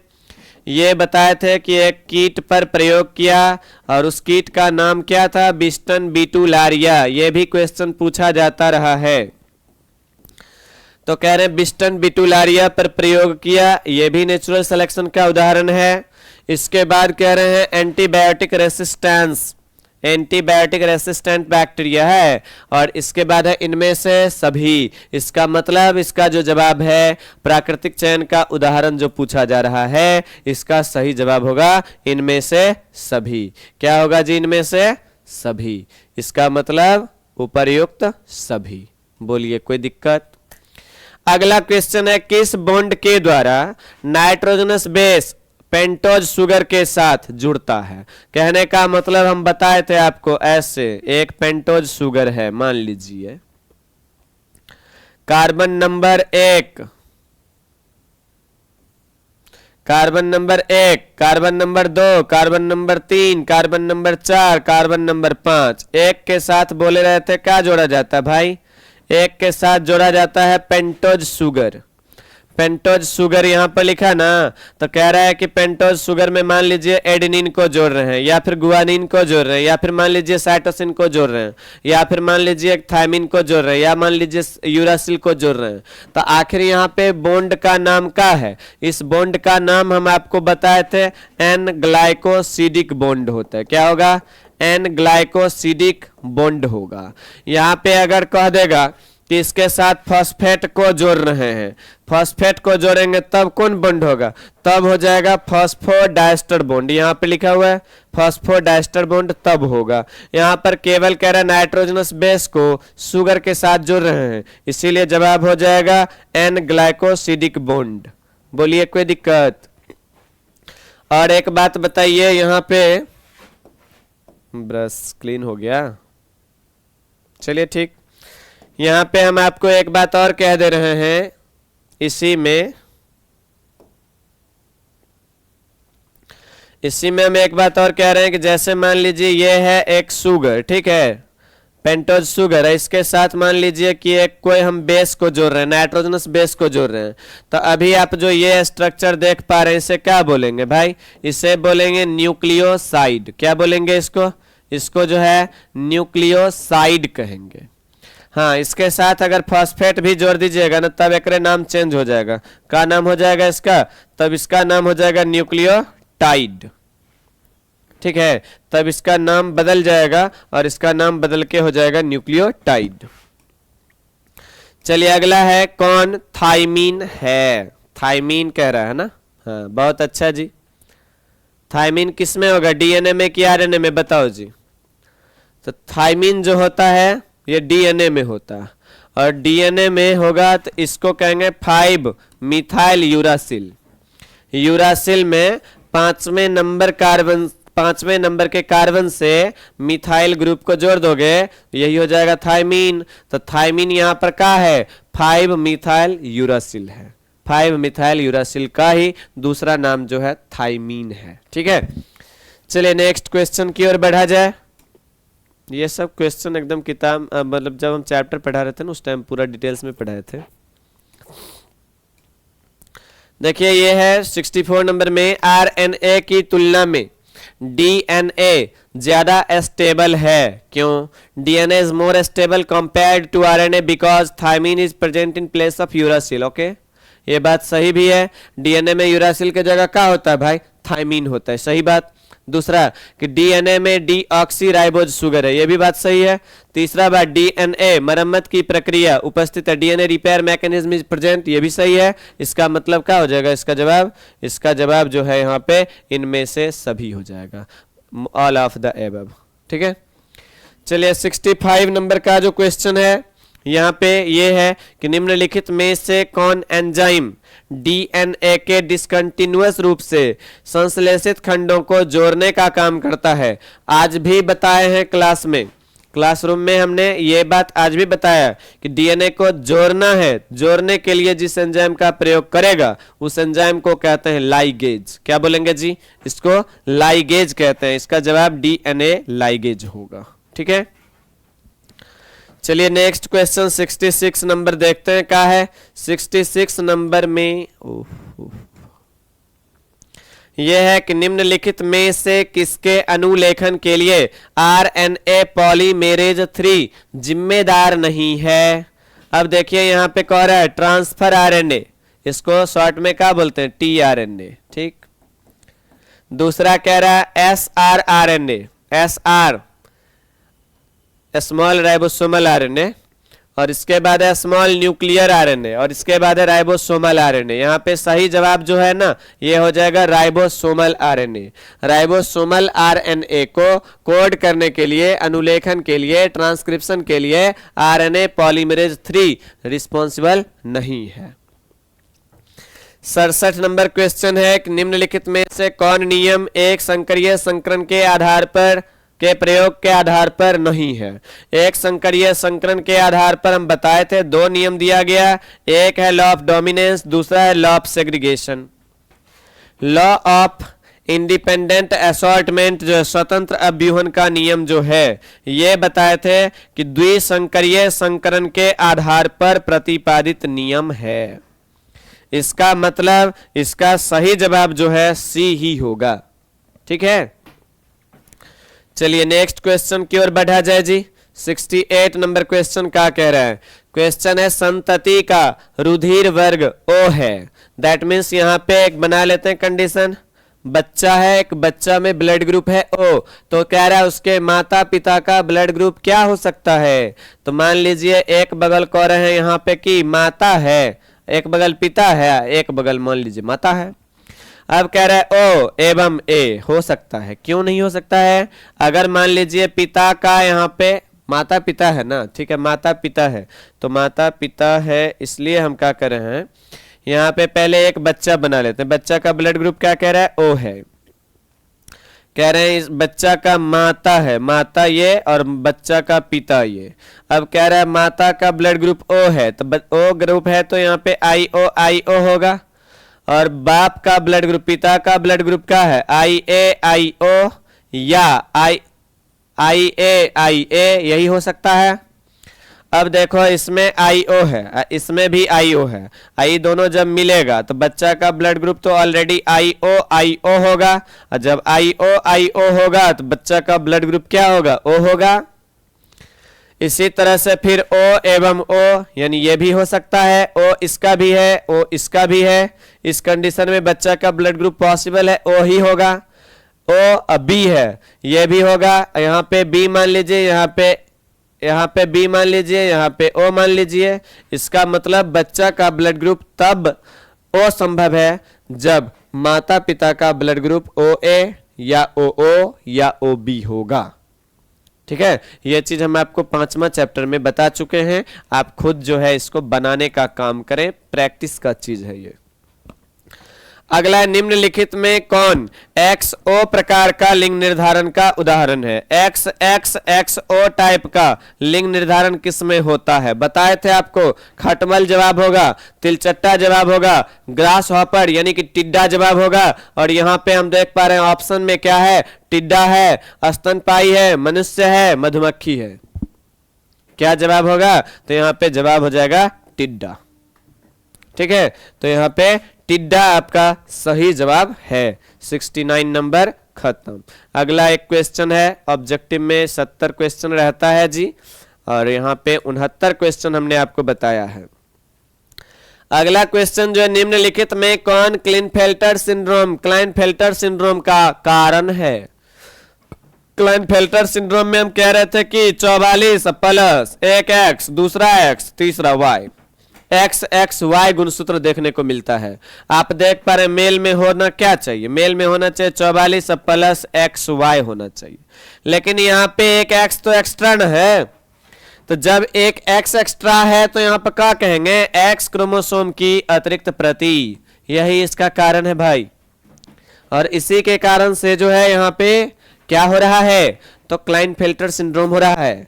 जब क्लाइनफेल्टर सिंड्रोम होगा, लड़का में लड़की वाला लक्षण देखने को मिलेगा। बोलो कोई दिक्कत? इसी के साथ बिहार बोर्ड के द्वारा जारी मॉडल पेपर जो है, इसका हमने गर्दा उड़ाने का काम किया है। इसमें किसी भी क्वेश्चन में कोई दम नहीं है, हम ये कह दे रहे हैं। अब हम देखते हैं थोड़ा सब्जेक्टिव क्वेश्चन क्या है।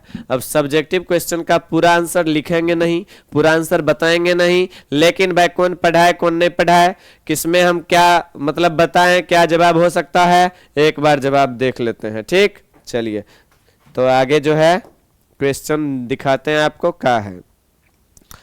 देखिए लिख ले स्पष्ट, 1 से 20 तक के लघु उत्तर, यह 10 प्रश्न को उत्तर देना है बस। पहला है जी, बहुभ्रूणता क्या है? अब बताओ जी। बहुभ्रूणता, जब एक बीज में एक से अधिक भ्रूण अवेलेबल रहे, इसे बहुभ्रूणता कहते हैं। इसका खोज 1719 ईस्वी में एंटोन वॉन लीवेनहॉक ने किया था। किसमें किया? संतरा में किया। इसका मतलब इसका जवाब, एक उदाहरण तो संतरा होबे करेगा, दूसरा उदाहरण नींबू होबे करेगा। संतरा नींबू ये दोनों उदाहरण, दो ही उदाहरण पूछ रहे हैं ना, संतरा नींबू जाने दो। ठीक, दूसरा क्वेश्चन कि भ्रूण कोश दैट मीन एम्ब्रियो सैक के एक बीजाणुज विकास, that means monosporic development of embryo sac, वही वाला बात बता रहे हैं भाई, ऐसा वाला बात बताए थे आपको। और इसमें हमने आपको ये बताया था, यहाँ सेंट्रल सेल, यहाँ पे बताया था एंटीपोडल सेल, यहाँ पे बोले 2 सिनर्जिड सेल और एक क्या है, एक सेल पाया जाता है। और ये चीज आपको बताना है, ये दूसरा चैप्टर का क्वेश्चन है, एक बीजाणुज विकास के बारे में बताए थे। तीसरा क्वेश्चन है कि लीडिंग या इंटरस्टिशियल सेल कहाँ पाया जाता है और उनकी क्या भूमिका है? भाई पता सबको होगा कि यह लीडिंग सेल टेस्टिस में पाई जाती है और इसका काम क्या है? इसका काम है शुक्र जनन, यानी शुक्राणु का निर्माण करना इसका काम है। टेस्टिस में पाया जाता है और शुक्राणु जनन करता है। ठीक, अगला देखते हैं क्या है। ZIFT क्या होता है? ऐसे ऐसे स्ट्रक्चर बताए मादा जननांग का। अब कह रहे हैं कि मान लीजिए एक टेस्ट ट्यूब में जाके, एक लैब में जाके हम क्या करवाते हैं जी, एक लैब में जाकर वहां पे फर्टिलाइजेशन करवाते हैं आर्टिफिशियली। जब फर्टिलाइजेशन हो गया क्या बनेगा? फर्टिलाइजेशन हो जाएगा तो बनेगा जाइगोट। जाइगोट का होता है द्विगुणित, और इसे क्या करना? IFT कर देना है, दैट मीन्स फैलोपियन नलिका में इसको सेट कर देना है, ट्रांसफर कर देना है। और इसी प्रक्रिया को क्या कहेंगे? तो जाइगोट इंट्राफैलोपियन ट्रांसफर कहेंगे, जाइगोट इंट्राफैलोपियन ट्रांसफर कहेंगे। बोलिए कोई दिक्कत? अगला क्वेश्चन है आपके सामने कि वंशागति का क्रोमोसोमल सिद्धांत क्या है? क्रोमोसोमल थ्योरी ऑफ इनहेरिटेंस क्या है? आप पढ़े हैं इसके बारे में 5वां चैप्टर में। ये जो है वाल्टर सट्टॉन एवं थियोडोर बोवेडी के द्वारा दिया गया, जिसे ड्रोसोफिला मेलानोगेस्टर नाम के फल मक्खी पर प्रयोग करके क्या किया गया? सत्यापित किया गया। इसके बारे में पढ़ाए थे। अगला समजातता को परिभाषित करें और समजात अंक का उदाहरण दें। यही वाला बात बताया, होमोलोगस ऑर्गन। अभी जस्ट इससे पहले ऑब्जेक्टिव में हम बताए थे समजात अंक क्या है और समजात अंक का उदाहरण क्या है, यही बात आपको बताना है। 7वां चैप्टर का क्वेश्चन है। अगला, RNA में पाए जाने वाले पेंटोज शुगर एवं नाइट्रोजनस बेस का नाम बताओ। पेंटोज शुगर का नाम क्या है? पेंटोज शुगर का नाम है राइबोज शुगर। का नाम? Ribose sugar. ठीक, इसके बाद कह रहे नाइट्रोजनस बेस क्या है, दो ग्रुप में बटा है, एक ग्रुप का नाम प्यूरिन, दूसरा ग्रुप का नाम पायरीमिडीन। पायरीमिडीन प्यूरिन ग्रुप में क्या बोले, एडिनिन होता है, गुआनिन होता है। पायरीमिडीन में क्या बोले, साइटोसिन होता है, यूरासिल होता है। चूंकि यहाँ आरएनए का बात है इसलिए होगा, अगर डीएनए होगा यहाँ पर यू होगा, यू के जगह टी हो जाएगा, थाइमीन हो जाएगा। राइबोज के जगह डी ऑक्सीराइबोज हो जाएगा। नेक्स्ट क्वेश्चन देखते हैं, 8 नंबर क्वेश्चन क्या कह रहा है। अगला अनुलेखन इकाई के भाग कौन कौन हैं, उन्हें परिभाषित करें। What are the parts of transcription unit, define them. बताओ जी। अनुलेखन इकाई 6th चैप्टर में पढ़ाए थे। डीएनए का जो क्या कहते हैं उसको, डीएनए का उसको क्या बोलते हैं, अनुलेखन इकाई। हाँ, डीएनए से क्या बनता है, आरएनए का, एमआरएनए का संश्लेषण होता है, इसी को हम क्या कहते हैं, अनुलेखन कहते हैं। अनुलेखन में भाग लेने वाली इकाई को अनुलेखन इकाई कहते हैं। अगला है अंतरण आरएनए, दैट मीन्स टीआरएनए के आवेशीकरण का क्या अर्थ है। दैट मीन्स टीआरएनए का आवेशीकरण, दैट मीन्स सक्रियकरण। डीएनए ये टीआरएनए का सक्रियकरण। अगला मलेरिया के उत्तरदायी प्लाज्मोडियम की 3 जाति के नाम बताएं। 3 गो।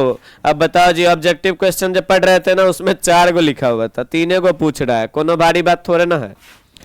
क्या नाम भाई पता है, हमें तो पता है, लिख लो। इसका नाम होगा, एक का नाम प्लाज्मोडियम ओवाले, एक का नाम प्लाज्मोडियम वाइवैक्स, एक का नाम प्लाज्मोडियम फाल्सीपेरम और एक का नाम प्लाज्मोडियम मलेरियाई। लेकिन यहाँ पे 3 ही पूछ रहा है, कोई भी 3 को लिखिए। फिर कह रहा है which species of Plasmodium cause malignant malaria. अभी जस्ट ऑब्जेक्टिव में भी ये क्वेश्चन था, किस क्या होगा, प्लाज्मोडियम फाल्सीपेरम होगा। क्या जवाब, प्लाज्मोडियम फाल्सीपेरम होगा। चलिए अगला क्वेश्चन देखते हैं, इंटरफेरोन्स क्या है। इंटरफेरोन्स अभी जस्ट हम बताए भी थे ऑब्जेक्टिव में कि वायरल इन्फेक्टेड सेल, विषाणु के द्वारा संक्रमित कोशिका से स्रावित ग्लाइकोप्रोटीन जिसका आणविक भार लगभग 20,000 के आसपास होता है, इसको इंटरफेरोन कहते हैं। यह 3 तरह का होता है, आईएफएन अल्फा, आईएफएन बीटा, आईएफएन गामा होता है। और इसके बाद बताया कि इसका प्रयोग जो है हेयरी सेल ल्यूकीमिया के ट्रीटमेंट के लिए किया जाता है। चलिए अगला है, प्राथमिक लसीकाभ अंग को परिभाषित करें, उनका नाम क्या है। वही वाला बात, बी लिम्फोसाइट, टी लिम्फोसाइट बताए थे 8th चैप्टर में। अगला है, एस्टैटिन का स्रोत क्या है। एस्टैटिन का स्रोत क्या है, एस्टैटिन 10वां चैप्टर में पढ़ा है। एस्टैटिन किससे प्राप्त होता है, पता हो या ना हो, हमें तो पता है भाई। क्या जवाब इसका, इसका जवाब होगा मोनास्कस परप्यूरियस, मोनास्कस परप्यूरियस। और ये जो है ब्लड में कोलेस्ट्रॉल लेवल को मतलब रेगुलेट करता है, कंट्रोल करता है, और हार्ट अटैक का जो संभावना होता है उसको कम करने का काम करता है। ठीक है। अगला है, प्लाज्मिड की परिभाषा दें। प्लाज्मिड बताओ, इससे सिंपल कुछ होगा क्या, बताए थे प्रोकैरियोटिक कोशिका में बाह्य गुणसूत्रीय डीएनए जो वृत्ताकार होती है, और ये नॉन हिस्टोनिक प्रोटीन यानी कि इसमें हिस्टोन नहीं होता है, इससे हम प्लाज्मिड कहते हैं। ठीक है, प्लाज्मिड क्या है, तो प्रोकैरियोटिक कोशिका में पाई जाने वाली बाह्य गुणसूत्रीय डीएनए होती है, इसी को हम प्लाज्मिड कहते हैं।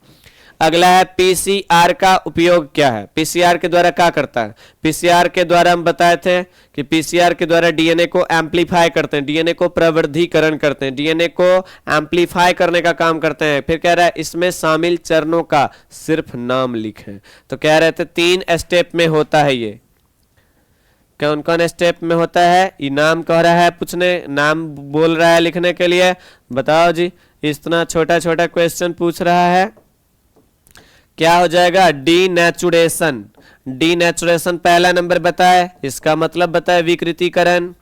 पीसीआर में पहले डीनेचर किया जाता है, फिर कह रहे हैं इसके बाद उसको ठंडा किया जाता है, एनीलिंग कहते हैं इसको। एनीलिंग मतलब शीतलन किया जाता है, और इसके बाद फिर कह रहे थे एक्सटेंशन किया जाता है यानी विस्तारण किया जाता है। यही 3 स्टेप डीएनए या डीएनए का एम्प्लीफिकेशन के लिए यूजफुल होता है, पीसीआर के लिए उपयोगी होता है, याद रखना है। अगला है बीटी कॉटन से क्या समझता है? तो बीटी कॉटन का मतलब क्या? बीटी कॉटन का मतलब है कि कपास के पौधे की एक ऐसी प्रजाति जिसमें बीटी यानी बैसिलस थूरियंजिएसिस जीवाणु के द्वारा प्राप्त जहर को प्रवेश करवाया जाता है, जिससे लेपिडोप्टेरॉन, कोलियोप्टेरॉन, डायप्टेरॉन वर्ग का जो कीट है इसको नष्ट करने का काम किया जाता है। ठीक है, तो ये बात जो है आपको बीटी कॉटन में लिखना है। और इसके बाद है अस्पर्धा अपवर्जन क्या है? कॉम्पिटिटिव एक्सक्लूजन क्या है? कॉम्पिटिटिव एक्सक्लूजन जो एक प्रिंसिपल है, इस प्रिंसिपल के द्वारा प्रत्येक जीव आपस में स्पर्धा करते हैं, कंपटीशन करते हैं, और इस कंपटीशन में वे जीव जो योग्य होते हैं वातावरण में रह जाते हैं, जो योग्य नहीं होते हैं, जो मतलब स्ट्रगल में सक्सेस नहीं हो पाते हैं, वो वहीं से रिलीज हो जाते हैं। इसी को कहते हैं कॉम्पिटिटिव एक्सक्लूजन प्रिंसिपल। ठीक है, चलिए नेक्स्ट क्वेश्चन देखा जाए। अगला है प्राथमिक उत्पादकता को परिभाषित करें। अभी जस्ट इससे पहले ऑब्जेक्टिव में भी ये क्वेश्चन था कि जैव विविधता की जो आबादी है बढ़ती है, इससे प्रोडक्टिविटी बढ़ती है, और यही प्राइमरी प्रोडक्टिविटी है। अगला है स्वस्थानीय संरक्षण क्या है? स्वस्थानीय यानी इन सीटू कंजर्वेशन। कह रहे थे जब किसी आपत्तिग्रस्त प्राणियों या पादपों का संरक्षण उसके प्राकृतिक आवास के अंदर किया जाता है, उसके अपने प्राकृतिक आवास के अंदर किया जाता है, तो इसे इन सीटू कंजर्वेशन कहते हैं। इसमें हमने आपको एक ट्रिक बताया था, ट्रिक याद रखने के लिए बताए थे, और ट्रिक क्या था जी? तो ट्रिक था हॉट SBN। क्या था जी? Hot SBN। कह रहा है ना इस संरक्षण के मुख्य तरीके कौन है? तो हॉट से क्या बताए थे आपको? हॉट से बताया हॉट स्पॉट, एस से क्या बताया? एस से बताया सैकर्ड ग्रुप्स यानी पवित्र उपवन। एस से क्या बताया? सैंक्चुअरी जिसको हम कहते हैं अभ्यारण्य या पशु विहार। बी से बताए थे बायोस्फीयर रिजर्व मतलब जैव मंडल सुरक्षित, और एन से बताए थे आपको नेशनल पार्क यानी राष्ट्रीय उद्यान।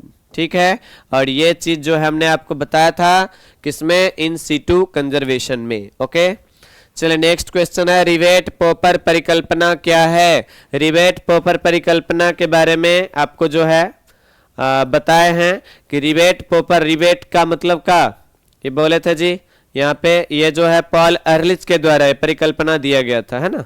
पॉल अर्लिच एक वैज्ञानिक थे, उन्हीं के द्वारा ये परिकल्पना, ये हाइपोथेसिस देने का काम किया गया। इनके बारे में भी हमने आपको पहले पढ़ा चुका है।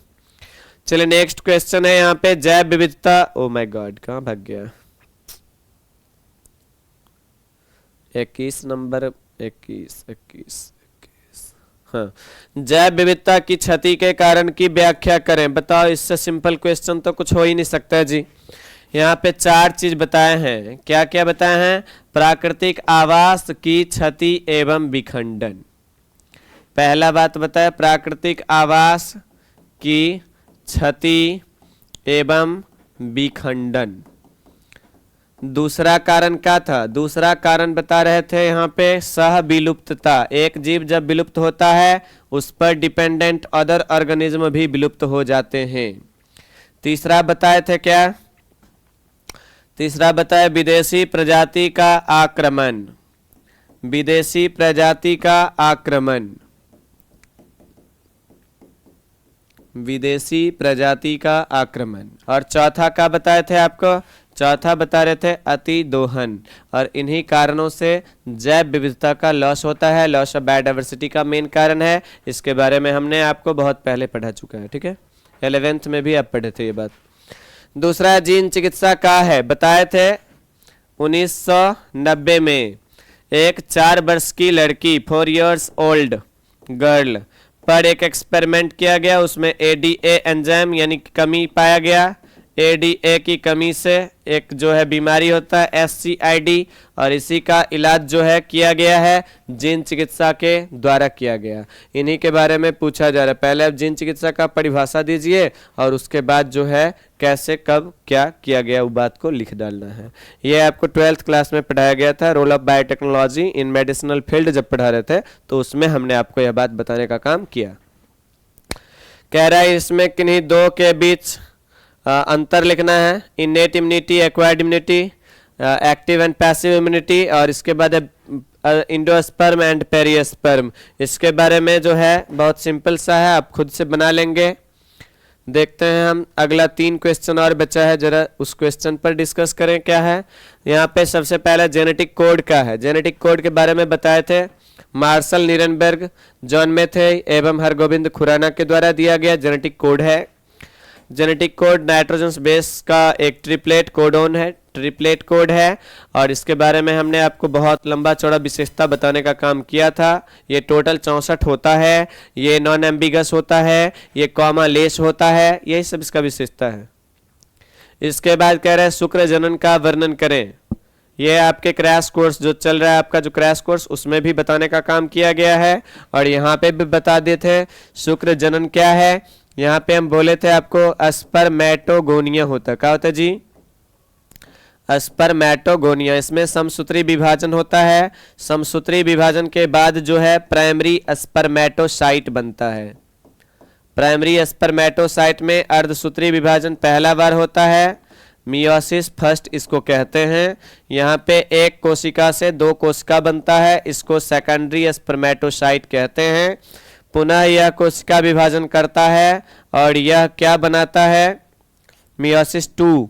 मियोसिस 2 के द्वारा क्या बनाता है? स्पर्मेटिड्स बनाता है। और फिर कह रहे थे कि स्पर्मेटिड्स से स्पर्म का निर्माण होता है, और इसी को हम क्या कहते हैं? स्पर्मियोजेनेसिस कहते हैं। इस टोटल प्रोसेस को स्पर्मेटोजेनेसिस यानी शुक्र जनन कहते हैं। ठीक है, यह हम बताए थे आपको कि एंड्रोजन हार्मोन के द्वारा रेगुलेट होता है। इसके बारे में आपको डिटेल्स बताने का काम किया गया। अगला और लास्ट क्वेश्चन है इस चैप्टर का, ये है इस मॉडल पेपर का लास्ट क्वेश्चन है कि परागन के प्रकार पूछा जा रहा है। 2 पर संक्षिप्त टिप्पणी लिखना है। तो 2 पर संक्षिप्त टिप्पणी लिखना है। परागन का प्रकार कह रहा है। परागन का प्रकार में क्या होगा? परागन का प्रकार बताए थे आपको, स्वपरागन होता है जी, एक क्या होता है? पर परागन होता है, स्वपरागन, और दूसरा पर परागन। यहाँ पे कह रहे डबल फर्टिलाइजेशन के बारे में बताए थे। डबल फर्टिलाइजेशन का खोज कौन किया जी? डबल फर्टिलाइजेशन का खोज किया S.G. नावस्चीन, और एक और वैज्ञानिक थे जिनका नाम था ग्रिगनार्ड, और ये दोनों लीलियम एवं फर्टिलेरिया नाम के पौधा पर प्रयोग करके द्विनिषेचन का खोज किया। और इन्होंने बताया कि जितने भी आवृतबीजी पौधे हैं, आवृतबीजी पौधों में ही द्विनिषेचन की क्रिया होती है। इसके बारे में हमने आपको बताया है। और अगला जो एक लास्ट है बहुप्रभाविता है, जिसको हम प्लियोट्रॉपी भी कहते हैं। प्लियोट्रॉपी के बारे में बताया कि जब किसी एक आनुवंशिक लक्षण का नियंत्रण एक से अधिक जीन के द्वारा होता है, इसे प्लियोट्रॉपिज्म कहा जाता है। और इन्हीं के बारे में बताने का काम आपको पहले भी किया जा चुका है। तो सब मिला के अगर देखा जाए तो आपके लिए जो ये बिहार बोर्ड, बिहार विद्यालय परीक्षा समिति के द्वारा जो मॉडल पेपर दिया गया है, ये केवल और केवल इस चीज़ को समझने के लिए दिया गया कि आपसे किस टाइप का प्रश्न पूछे जाएंगे। तो हमारा कहना है कि आप लोग अपने तैयारी को निरंतर जारी रखें, और तैयारी बेहतर तैयारी हो, इसके लिए आप इस टाइप के क्वेश्चन का प्रैक्टिस जारी रखें। धन्यवाद, फिर मिलते हैं नेक्स्ट सेशन में। ओके।